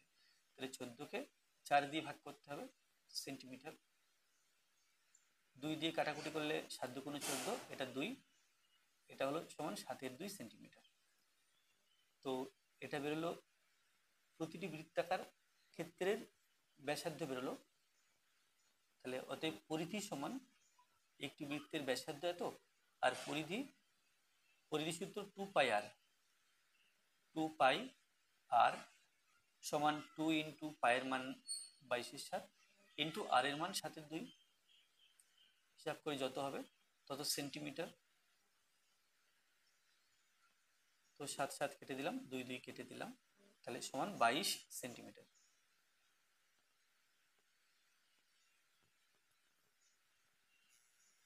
তাহলে এখানে লিখতে হবে প্রতিটি বৃত্তাকার পাতের পরিধি এই 22 সেন্টিমিটার। দেওয়া আছে একটি ত্রিভুজের পরিসীমা 32 সেন্টিমিটার এবং ত্রিভুজটির অন্তর্বৃত্তের ক্ষেত্রফল 38.5 বর্গ সেমি। ত্রিভুজটির ক্ষেত্রফল কত?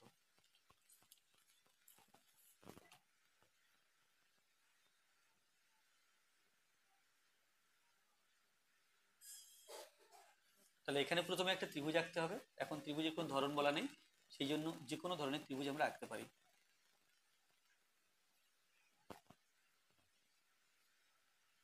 এটা একটা ত্রিভুজ আঁকলাম, নাম এ বি সি। তো অন্তর্বৃত্ত মানে অন্তর্বৃত্তের কেন্দ্র এমন একটা জায়গা অবস্থিত হবে যে জায়গা থেকে প্রত্যেকটা বাহু সমান দূরে আছে, আর এই কেন্দ্রকে, এই বিন্দুকে কেন্দ্র করে বৃত্ত আঁকলে প্রত্যেকটা বাহুকে টাচ করবে। অর্থাৎ এই যে কেন্দ্র, এই কেন্দ্র থেকে বিসি বাহু যত দূরে আছে, এসি বাহু তত দূরে আছে, এবং এবি বাহু ঠিক ততই দূরে আছে। এবং এই যে এই দূরত্বগুলো অবশ্যই লম্ব দূরত্ব। এই লম্ব দূরত্বগুলো, প্রত্যেকটা লম্ব দূরত্ব এই বৃত্তের ব্যাসার্ধের সমান। তো আমরা যদি ব্যাসার্ধ বের করে নিই প্রথমে এই বৃত্তটা, তাহলে এই প্রত্যেকটা লম্ব দূরত্ব পেয়ে যাব। আর এই যেমন এই লম্ব দূরত্বটা যদি ভাবি, এটা হচ্ছে, আচ্ছা এটা ও নাম দিলাম, এটা ওবিসি ত্রিভুজের উচ্চতা। আর এই লম্ব দূরত্বটা, এটা ও সি এ ত্রিভুজের উচ্চতা, আর এটা হলো এ ও বি ত্রিভুজের উচ্চতা। এখানে আমরা দিলাম ডি, এখানে ই, এখানে এফ। তাহলে প্রথম কাজ হবে এই লম্ব দূরত্বটা বের করে ফেলা, বা এই অন্তবৃত্তের ব্যাসার্ধ বের করে ফেলা। তাহলে অন্তবৃত্তের পরিধি দেওয়া আছে, অন্তবৃত্তের ক্ষেত্রফল দেওয়া আছে। ক্ষেত্রফল যার সূত্র হলো পাই আর স্কোয়ার, এটা সমান দেওয়া আছে 38.5, যেখানে আর হলো বৃত্তের ব্যাসার্ধ।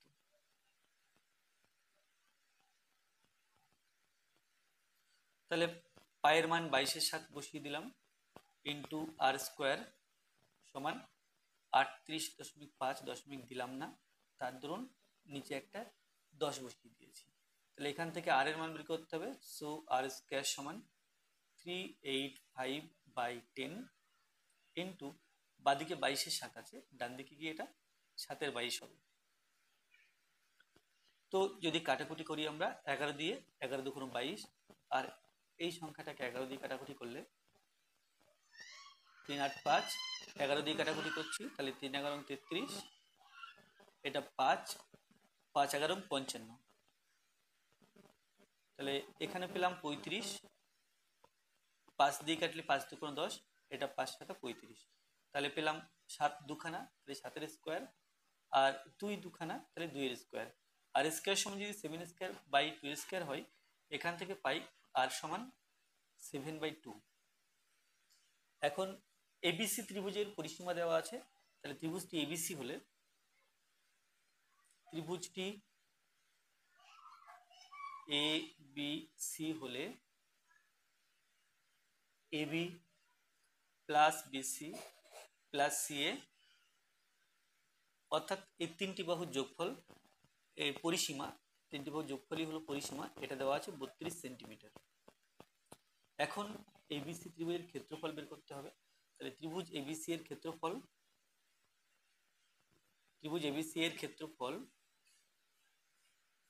ক্ষেত্রফল সমান, দেখো এখানে তিনখানা ত্রিভুজ আছে, ও BC, O C A, R O A B. ত্রিভুজ ওবিসি প্লাস ত্রিভুজ ও সি এ প্লাস ত্রিভুজ ও এ বি।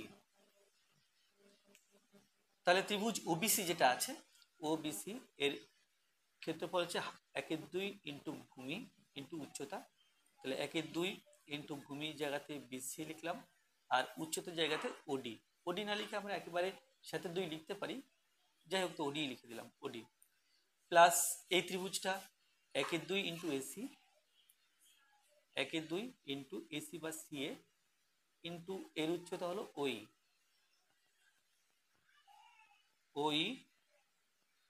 প্লাস এর ক্ষেত্রফল 1/2 into AB, 1/2 into AB into of,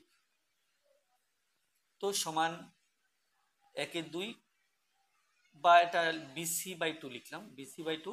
আর ওডি হচ্ছে বৃত্তের ব্যাসার্ধ, অর্থাৎ আর। এখানে CA/2, ওই বৃত্তের ব্যাসার্ধ, এটাও আর। প্লাস এটা এবি বাই 2 ইন্টু ওয়েভ বৃত্তের ব্যাসার্ধ, এটা আর। তাহলে এটা হলো বর্গ সেমি বা সেমি স্কোয়ার। তো এখান থেকে আমরা যেটা করতে পারি যে আর বাই 2 কমন নিলাম, আর বাই 2 কমন নিলে BC plus CA plus AB, বা আমরা যদি সাজিয়ে লিখি এটা r by 2 into AB plus BC plus C. এটা অ্যাকচুয়ালি এই ব্র্যাকেটের মধ্যে এই অংশটা ত্রিভুজের পরিসীমাকে প্রকাশ করছে। সো লিখতে পারি আর বাই 2 ইন্টু এটা ত্রিভুজের পরিসীমা, যেটা কিনা 32 সেন্টিমিটার দেওয়া আছে, এটা 32 সেন্টিমিটার দেওয়া আছে। তাহলে এখানে 32 বসাবো,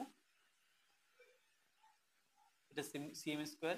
আর এর মান এখানে 7/2 বেরিয়েছে, তাহলে এখানে 7/2ও বসাবো, সমান আর বাই 2। তাহলে আর বাই 2-র জন্য 1/2, আর এর জন্য 7/2, আর এখানে 32 সেমি স্কোয়ার।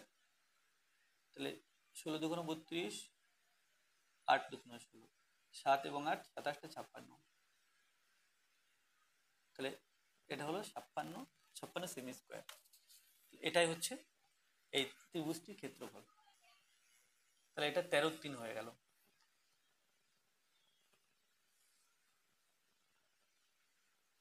14 এক দাগে আছে এ বি এবং সি ত্রিভুজ এবিসি এর শীর্ষবিন্দু, ডিই এফ যথাক্রমে বিসিসিএ এবি এর মধ্যবিন্দু। ত্রিভুজ ডিইএফ এর ক্ষেত্রফল নির্ণয় করো এবং দেখাও ত্রিভুজ ডিইএফ সমান 1/4 ত্রিভুজ এবিসি। তো এখানে প্রথমে ত্রিভুজটা এঁকে নিই, অর্থাৎ আমাকে ত্রিভুজ এবিসির ক্ষেত্রফল বের করতে হবে, আবার ত্রিভুজ ডিইএফ এর ক্ষেত্রফল বের করতে হবে। দেখা যাবে যে ত্রিভুজ এবিসি এর ক্ষেত্রফল যত বেরোচ্ছে, ডিইএফ ত্রিভুজের ক্ষেত্রফল তার 4/1 বেরোচ্ছে। তাহলে সেখান থেকে আমরা লিখতে পারবো ত্রিভুজ ডিইএফ সমান 1/4 ত্রিভুজ এবিসি। তাহলে প্রথম কাজ হবে যে এবিসি ত্রিভুজের ক্ষেত্রফল বের করে নেওয়া, তারপরে ডিইএফ ত্রিভুজের ডিই এবং এফ বিন্দুর স্থানাঙ্ক বের করা। তো এখানে ত্রিভুজ একটা এঁকে নিলাম,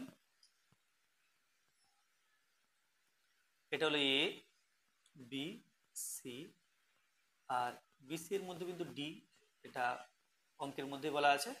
এসি এর মধ্যবিন্দু ই, আর এবি এর মধ্যবিন্দু এফ।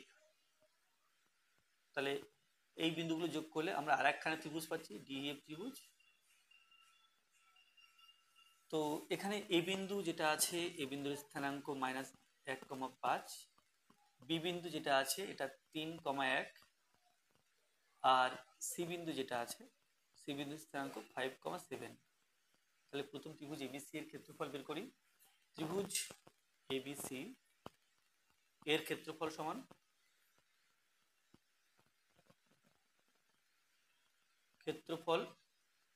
সমান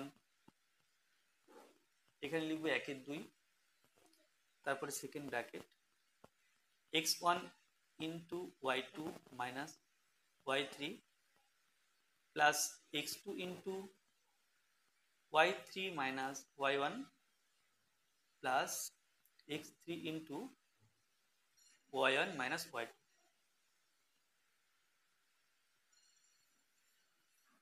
তো সমান এখানে x1 y1 x2 y2 x3 আর y3 এখানে দেওয়া আছে, এখান থেকে দেখে দেখে মানগুলো লিখতে হবে। এবং ত্রিভুজের এই মানগুলো বসানোর পরে প্লাস বা মাইনাস যে কোনো কিছু মান হতে পারে টোটাল হিসাব করে। সুতরাং এক্ষেত্রে আমরা এই মডিউলাসটি নেব। তো যাই হোক, এখানে x1 3, x2 5 এবং x3 -1। তাহলে 1/2 দিলাম, x1 এখানে 3, y2 y3, y2 7, y3 5, 7 - 5 plus x2 এখানে 5 আছে, y3 - y1, এটা y3 5, y1 1, 5 - 1 প্লাস x3 এখানে -1 আছে, y1 - y2, এটা y1 এটা y2, অর্থাৎ 1 - 7, 1 - 7 সমান 1/2, 3 ইন্টু বিয়োগ করলে 2 প্লাস 5 ইন্টু বিয়োগ করলে 4 প্লাস -1 আর এটা বিয়োগ করলে -6, -1 এবং -6 -1 +6, তাহলে এটা এখানে লিখবো -1 ইন্টু -6। তো আচ্ছা -1 লিখলাম, এটা একবারে হিসাব করে লিখি, -1 আর -6 মিলে +6।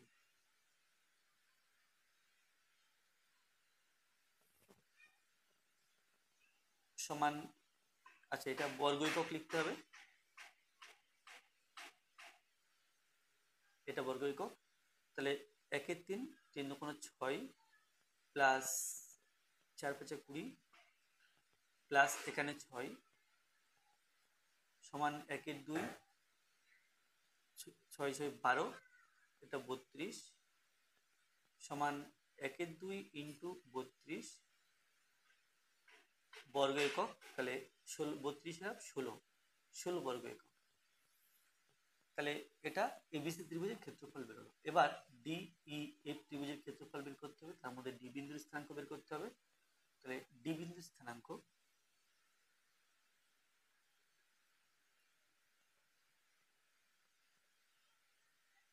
এটা ডি বিন্দু হচ্ছে বি আর সি বিন্দুর মাঝখানে অবস্থিত, তাহলে বি এর স্থানাঙ্ক এবং সি এর স্থানাঙ্কগুলির গড় নিতে হবে। তো এখানে হবে 3 এবং 5 এর গড়, তাহলে 3 প্লাস 5/2, 1 প্লাস 7/2, আর এটা হবে 8 এর 2, 8 এর 2 অর্থাৎ 4, এটা 8 এর 2, এটাও 4, এটা ডি বিন্দু। এবার ই বিন্দুর স্থানাঙ্ক, ই বিন্দুর স্থানাঙ্ক এটা 5 - 1 এর গড়, তাহলে 5 - 1/2, 7 - 5, মানে 7 এবং 5 এর গড়, তাহলে 7 প্লাস 5/2, আর এটা হবে, এটা বিয়োগ করলে 4/2 মানে 2, এটা 7 + 12 আর 2 6, এটা হলো। আর এফ বিন্দুর স্থানাঙ্ক, এফ বিন্দুর ক্ষেত্রে এ এবং ডি এর, এ এবং বি এর মাঝখানে আছে -1 এবং 3, তার গড় 5 এবং 1, তার গড়।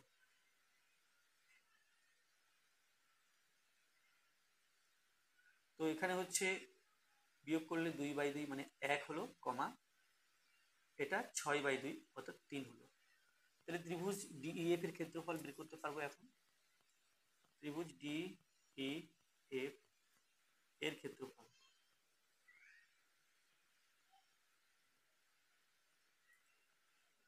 এটা x1 y1 x2 y2 x3 y3, তাহলে সূত্রটা আমি না লিখে বরং মানগুলো বসিয়ে দিই। x1 into y1 y2 minus y3 plus x2 into y3 minus y1 plus y3 into x3 into y1 minus y2 অর্থাৎ 4 - 6 বর্গ একক সমান 1 এর 2, 6 থেকে 3 বিয়োগ করলে 3 পাচ্ছি, 3 × 12, এটা হলো 12, তারপরে 3 - 4, তাহলে এটা হচ্ছে -1, আর এখানে 2 আছে +2, -1 এবং +2, এটা -2, এখানে 4 - 6 অর্থাৎ -2 আর 1, তাহলে -2 সমান 1 এর 2, 6 থেকে 2 আর 2 4 বিয়োগ করলে 8 হয়, আর মডিউলাস আছে, তাহলে 8 এর মডিউলাস 8ই হয়, তাহলে সমান 4 বর্গ একক। তাহলে ত্রিভুজ ডিইএফ বাই ত্রিভুজ এবিসি, ত্রিভুজ ডিইএফ এটা বেরিয়েছে 4 আর এবিসি বেরিয়েছিল 16, সমান 1 এর 4, অতএব ত্রিভুজ ডিইএফ সমান 1 এর 4 ইন্টু ত্রিভুজ এবিসি। এটাই প্রমাণ করা ছিল, তাহলে এখানে লিখতে হবে প্রমাণিত।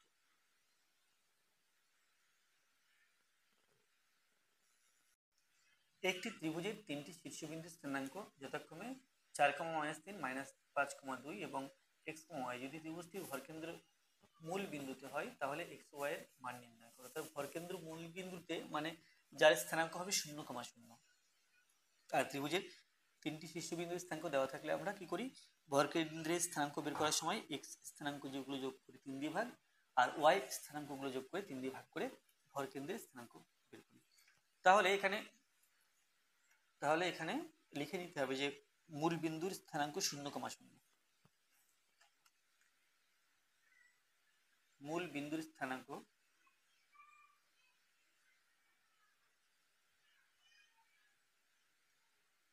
মূল বিন্দুর স্থানাঙ্ক 0,0।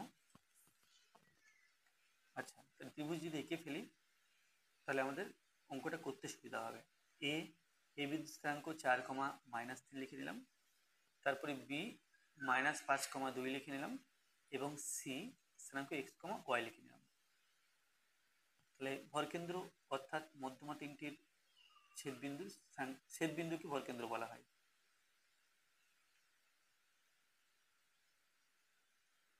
এটা ভরকেন্দ্র, জি নাম দিলাম। তো ভরকেন্দ্রের স্থানাঙ্ক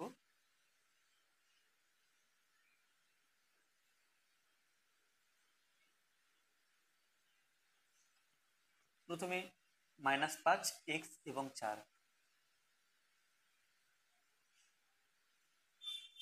তাকে 3 দিয়ে ভাগ, কমা 2y -3, 2 + y -3 তাকে 3 দিয়ে ভাগ। এটা হলো ভরকেন্দ্রের স্থানাঙ্ক, এটাও 0 এটাও 0। তাহলে লিখবো প্রশ্নানুসারে -5 এই -5 + x + 4/3 সমান 0 বা x - 1/3 সমান 0 বা x - 1 সমান 0 বা x সমান 1। আর এটাও 0 লিখতে হবে, 2 + y -3/3 সমান 0 বা 2 + y -3 = 3 0 0 বা y - 1 = 0 বা y = 1।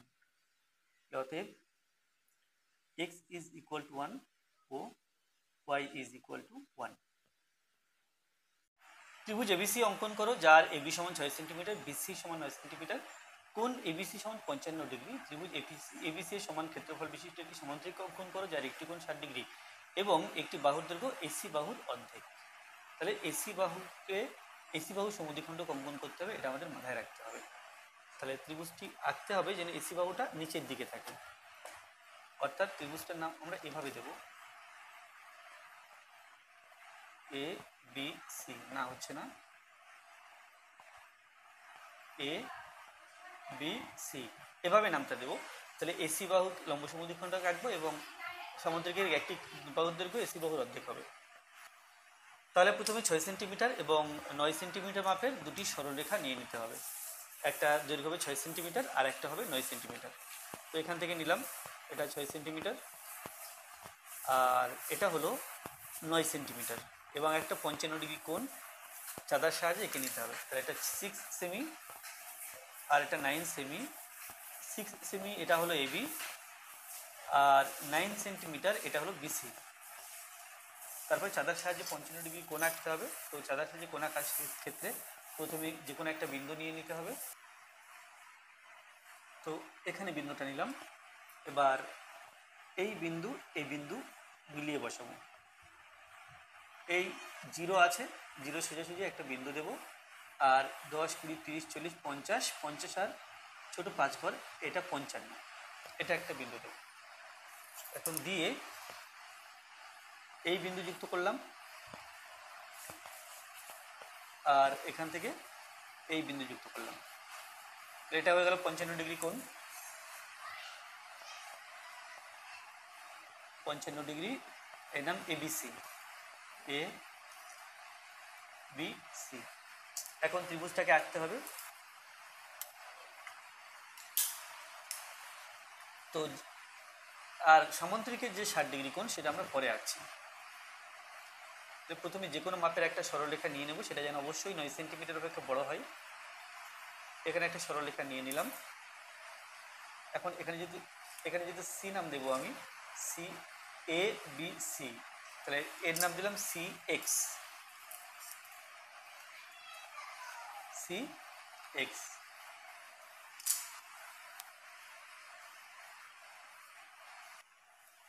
তো এখানে সি বিন্দু রাখলে আমাদের ত্রিভুজটা আঁকা একটু কঠিন হয়ে যাবে, তো দরকার নেই, আমি এভাবে নামটা দিই, এ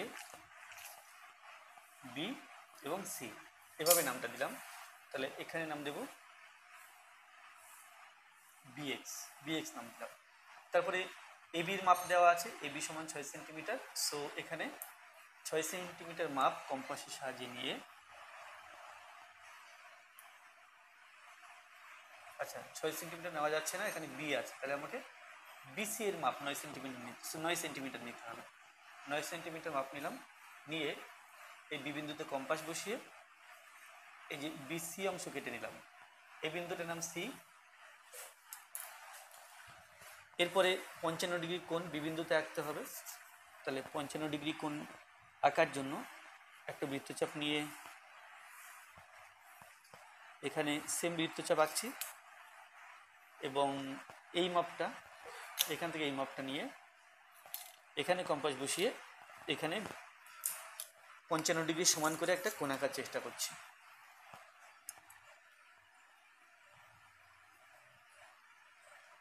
তাহলে এটা হয়ে গেল 55 ডিগ্রি কোণ। এবার আমাকে এই বিন্দু পেতে হবে। তো এ বি সি, এখানে কোথাও এই বিন্দু আছে। এই বিন্দু পাওয়ার জন্য এই 6 সেন্টিমিটার মাপের বাহু সমান করে নিলাম, নিয়ে বি বিন্দু এখানে কেটে নিলাম। এটা ওয়াই, এটা এ, বি ওয়াই থেকে বি এ অংশ কেটে নেওয়া হলো। এরপরে কি করতে হবে, এই সি বিন্দুর সাথে যুক্ত করতে হবে, এসি যুক্ত করতে হবে।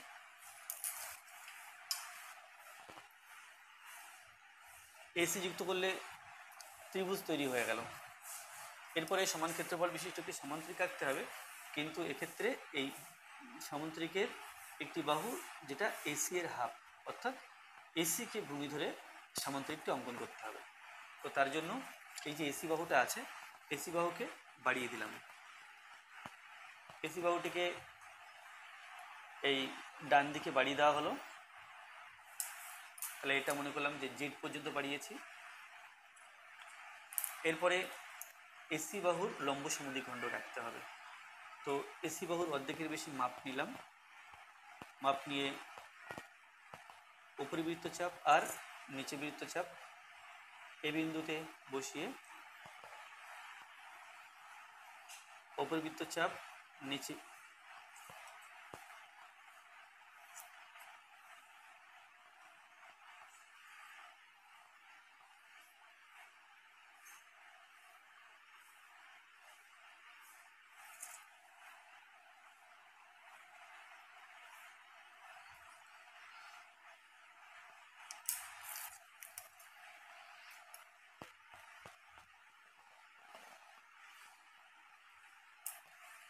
তাহলে এই লম্ব সমদ্বিখণ্ডকে একটু বাড়িয়ে দেব। আর এই বিন্দুতে বি বিন্দুতে একটা বি বিন্দু দিয়ে এসি এর সমান্তরাল করে একটা সরল রেখা আঁকতে হবে। তো তার জন্য আমরা যেটা করতে পারি, যে এই কোণটা সমান করে এখানে একটা কোণ আঁকতে পারি, বা এই কোণটা সমান করে এখানে একটা কোণ আঁকতে পারি। তাহলে এই এই কোণটা সমান করে বি বিন্দুতে একটা কোণ এঁকে দেবো, যাতে করে এই কোণটা এবং এই কোণটা একান্তর কোণ সমান হলে যে সরলরেখা বি বিন্দুতে আঁকা হবে সেটা এসি এর সমান্তরাল হবে।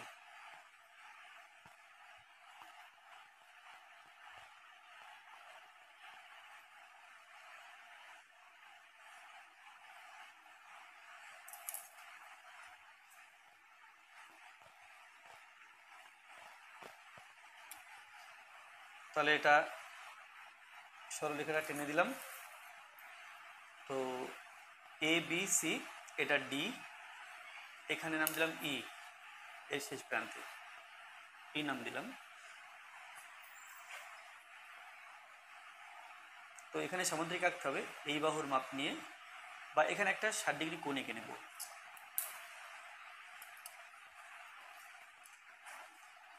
এখানে 60 ডিগ্রি কোণ আঁকতে হবে, তো যে কোনো মাপ নিয়ে আমরা 60 ডিগ্রি কোণ আঁকতে পারি কম্পাস দিয়ে। যে কোনো একটা মাপ নিলাম, মাপ নিয়ে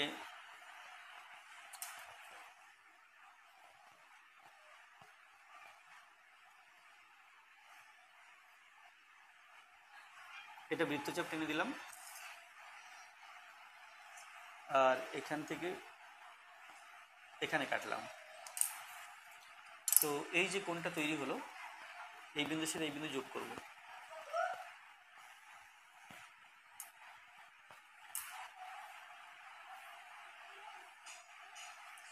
এখানে যেখানে ছেদ করেছে এখানে নাম, আচ্ছা এখানে নাম দিলাম এফ, এখানে এফ নাম দিই, এটা এফ, এটা জি, এখানে এইচ, এখানে আই।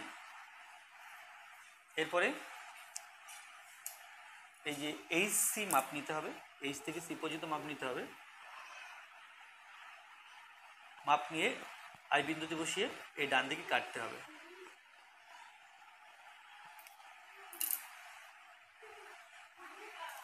ডান দিকে যেখানে ছেদ করেছে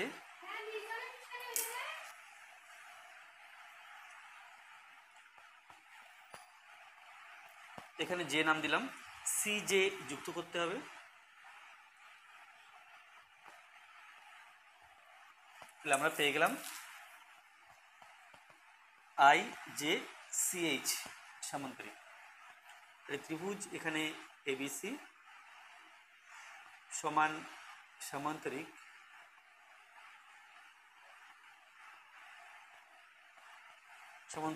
আই জে সি এইচ। দেখো এই ত্রিভুজের এসি বাহুর এই হাফ সামান্তরিকের একটা বাহু।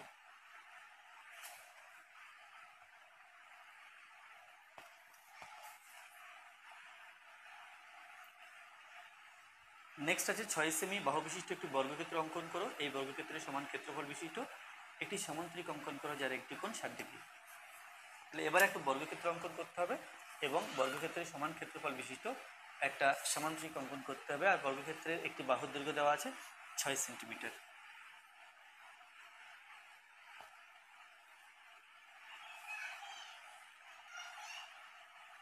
তো এখান থেকে স্টার্ট করে একটা 6 সেন্টিমিটার মাপের একটা সরলরেখা নিয়ে নিলাম প্রথমে। তারপরে একটা বর্গক্ষেত্র অঙ্কন করতে হবে এই 6 সেন্টিমিটার মাপের বাহু নিয়ে বা সরলরেখা নিয়ে। তো তার জন্য এখানে যে কোনো মাপের একটা সরলরেখা নেব, সেটা যেন 6 সেন্টিমিটার অপেক্ষা বড় হয়। তো তার নাম দিলাম এ এক্স। এখন যেহেতু বর্গক্ষেত্র অঙ্কন করতে হবে, আমরা জানি বর্গক্ষেত্রের প্রত্যেকটা বাহুর দৈর্ঘ্য সমান এবং প্রত্যেকটা কোণ সমকোণ, সেই জন্য এই বিন্দুতে একটা সমকোণ বা 90 ডিগ্রি কোণ এঁকে নেব।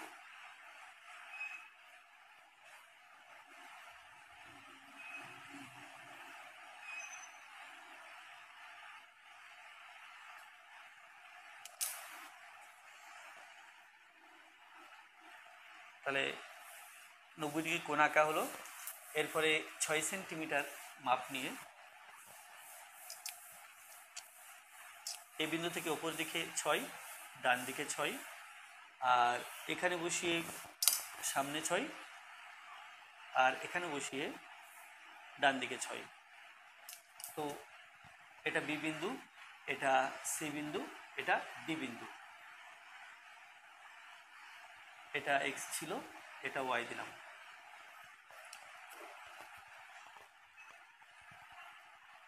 এই যুক্ত করে পরপর বিন্দুগুলো আমরা এবিসিডি বর্গক্ষেত্র পাবো।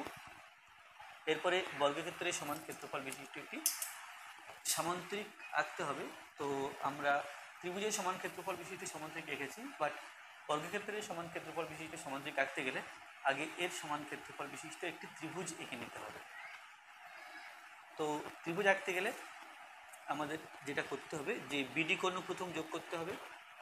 তাহলে বিডি কোণ যোগ করলাম, যোগ করে এর সমান্তরাল করে এখানে একটা সরলরেখা আঁকবো যেটা এই এক্সকে একটা বিন্দুতে ছেদ করবে। এক্সটা এখানে নাম দিলাম। তো এর সমান্তরাল করে এখানে সরলরেখা আঁকতে গেলে এই কোণের সমান করে এখানে একটা কোণ আঁকবো, যারা একে অপরের একান্তর কোণ হবে এবং সেই দুটো সমান হবে, তাহলে এখান থেকে সরলরেখা টানলে সেটা এর সমান্তরাল হবে।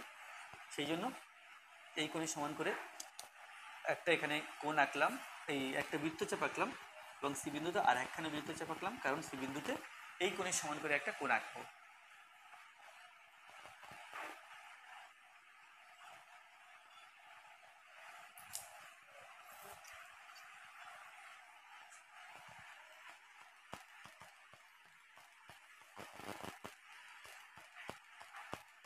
তো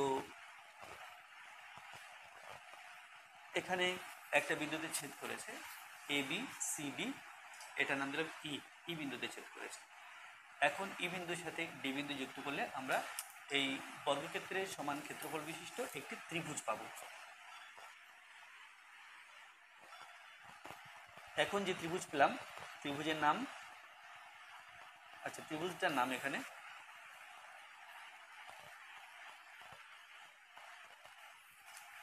D A B, D A E, ত্রিভুজটা ডি এ ই। এখন এর সমান ক্ষেত্রফল বিশিষ্ট সমান্তরিক আঁকবো যার একটি কোণ 60 ডিগ্রি। তাহলে এখানে যদি 60 ডিগ্রি, এখানে মধ্যবিন্দুটা লম্ব সমদ্বিখণ্ডক আঁকায় আছে, এখানে একটা 60 ডিগ্রি কোণ আঁকতে হবে। যদি এইদিকে আঁকি, সরলরেখাটা মোটামুটি এই দিকে যাবে, তাহলে এই দিকে যদি যাই, তো এখান থেকে এই বাহু সমান করে এখান থেকে এখানে একটা, আচ্ছা এখান থেকে এই বাহু সমান করে আমরা কি করব, যে এইখানে কম্পাস বসিয়ে এখানে কেটে নেব। তাহলে সেক্ষেত্রে এই জায়গার মধ্যে আঁকাটা হতেও পারে আবার নাও হতে পারে। তো যাই হোক, এখানে দেখে নিই যে 60 ডিগ্রি কোণ এঁকে নিই, যদি এই দিকে না হয় বরং এটা বাদিকে আসবো। তাহলে আমি প্রথম ডান দিকে চেষ্টা করব। তো এখানে যে ত্রিভুজ থেকে ত্রিভুজের সমান ক্ষেত্রফল বিশিষ্ট সমান্তরিক আঁকতে গেলে ত্রিভুজের শীর্ষবিন্দু দিয়ে ভূমির সমান্তরাল করে একটা সরলরেখা আঁকতে হবে, সেটা অলরেডি আঁকা আছে। এটা ডিসি বাহুকে বর্ধিত করলেই চলবে, কেবল বর্ধিত করলে সমান্তরাল সরলরেখা আঁকার কাজটা এটা এখানে শেষ হলো। তাহলে এ বি সি ডি ই, এটা ইজ এফ। এবার কি করব, এখানে একটা 60 ডিগ্রি কোণ অঙ্কন করব। যাই হোক, এখানে 60 ডিগ্রি কোণ আঁকলে এটা খাতার বাইরে চলে যেতে পারে, তাহলে আমি এখান থেকে বাদিকে আঁকি যেটা কিনা খাতার মধ্যে থাকবে। তো এখানে তাহলে বাদিকে একটা 60 ডিগ্রি কোণ এঁকে ফেলছি। তার জন্য যে কোনো একটা মাপ নিলাম, যে কোনো মাপ নিয়ে একটা বৃত্তচাপ এখানে বসিয়ে এখানে আর একখানে বৃত্তচাপ।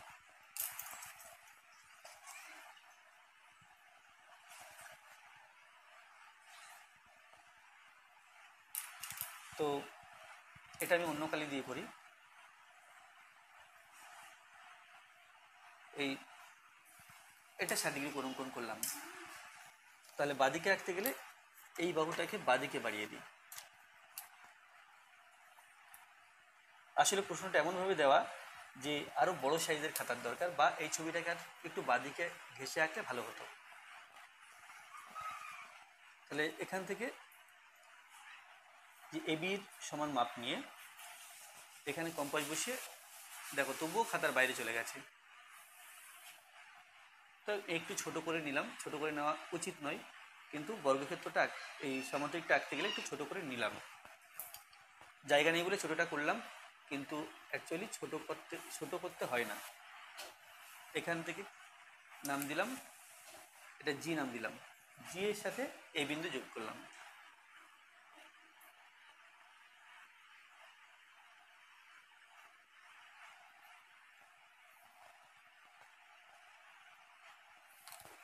তো এ বি এইচ, এ বি এইচ জি, এ বি এইচ জি বা এ বি জি এইচ বল, যাই হোক এ বি এইচ জি, এই যে সামান্তরিক পেলাম, এর ক্ষেত্রফল এই বর্গক্ষেত্রের ক্ষেত্রফলের সমান। তাহলে এখানে বর্গক্ষেত্রটা হচ্ছে বর্গক্ষেত্র, এটা এ বি সি ডি ত্রিভুজ, ত্রিভুজটা এখানে D A E, D A E, আর সামান্তরিক এ বি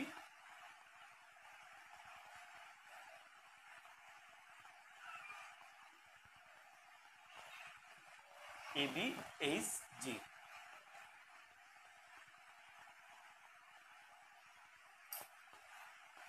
তাহলে এটা কমপ্লিট হলো। এরপর আছে 16 দাগ, বয়স বছরে রোগীর সংখ্যা এটা দেওয়া আছে। তো এই অঙ্কটা এটা অ্যাকচুয়ালি তোমাদের অঙ্কের বইয়ের 161 পৃষ্ঠা 5-এর দাগের অঙ্কটা, এটাও বইতে করা আছে, সুতরাং তোমরা 161 পৃষ্ঠা 5-এর দাগ, না এটা ভুল বললাম, বইতে করা নেই। 161 পৃষ্ঠা 5-এর দাগের অঙ্কটা আমি টেক্সট বুক সলিউশনের যে ভিডিও বানিয়েছি, তো সেখানে এই অঙ্কটা করা আছে। তো এর ভিডিও লিঙ্ক এই ভিডিও ডেসক্রিপশন বক্সে দেওয়া আছে, তোমরা এই অঙ্কটা দেখতে চাইলে ডেসক্রিপশনে গিয়ে সেখান থেকে টেক্সট বুক সলিউশনের যে প্লে লিস্ট আছে সেখান থেকে তোমরা এই ভিডিওটা পেয়ে যাবে। আর পরের অঙ্কটা এটা 172 পৃষ্ঠা 11 দাগের অঙ্কটা, এটাই 172 পৃষ্ঠা, জাস্ট এই অঙ্কটা দেওয়া আছে। এই অঙ্কটা এটাও ওই একই ভিডিওর মধ্যে এই অঙ্কটাও তোমরা পেয়ে যাবে, সুতরাং প্লে ডেসক্রিপশানে গিয়ে প্লে লিস্ট থেকে এই ভিডিওটা তোমরা দেখে নিতে পারো। তো আজকের ভিডিওটি এই পর্যন্ত। ভিডিওটি ভালো লাগলে অবশ্যই লাইক করবে, কোনো প্রশ্ন থাকলে কমেন্টে জানাবে, আর আমার চ্যানেল প্রথমে থাকলে অবশ্যই সাবস্ক্রাইব করবে এবং ভিডিওটি অবশ্যই তোমার বন্ধুদের সাথে শেয়ার করবে। ধন্যবাদ।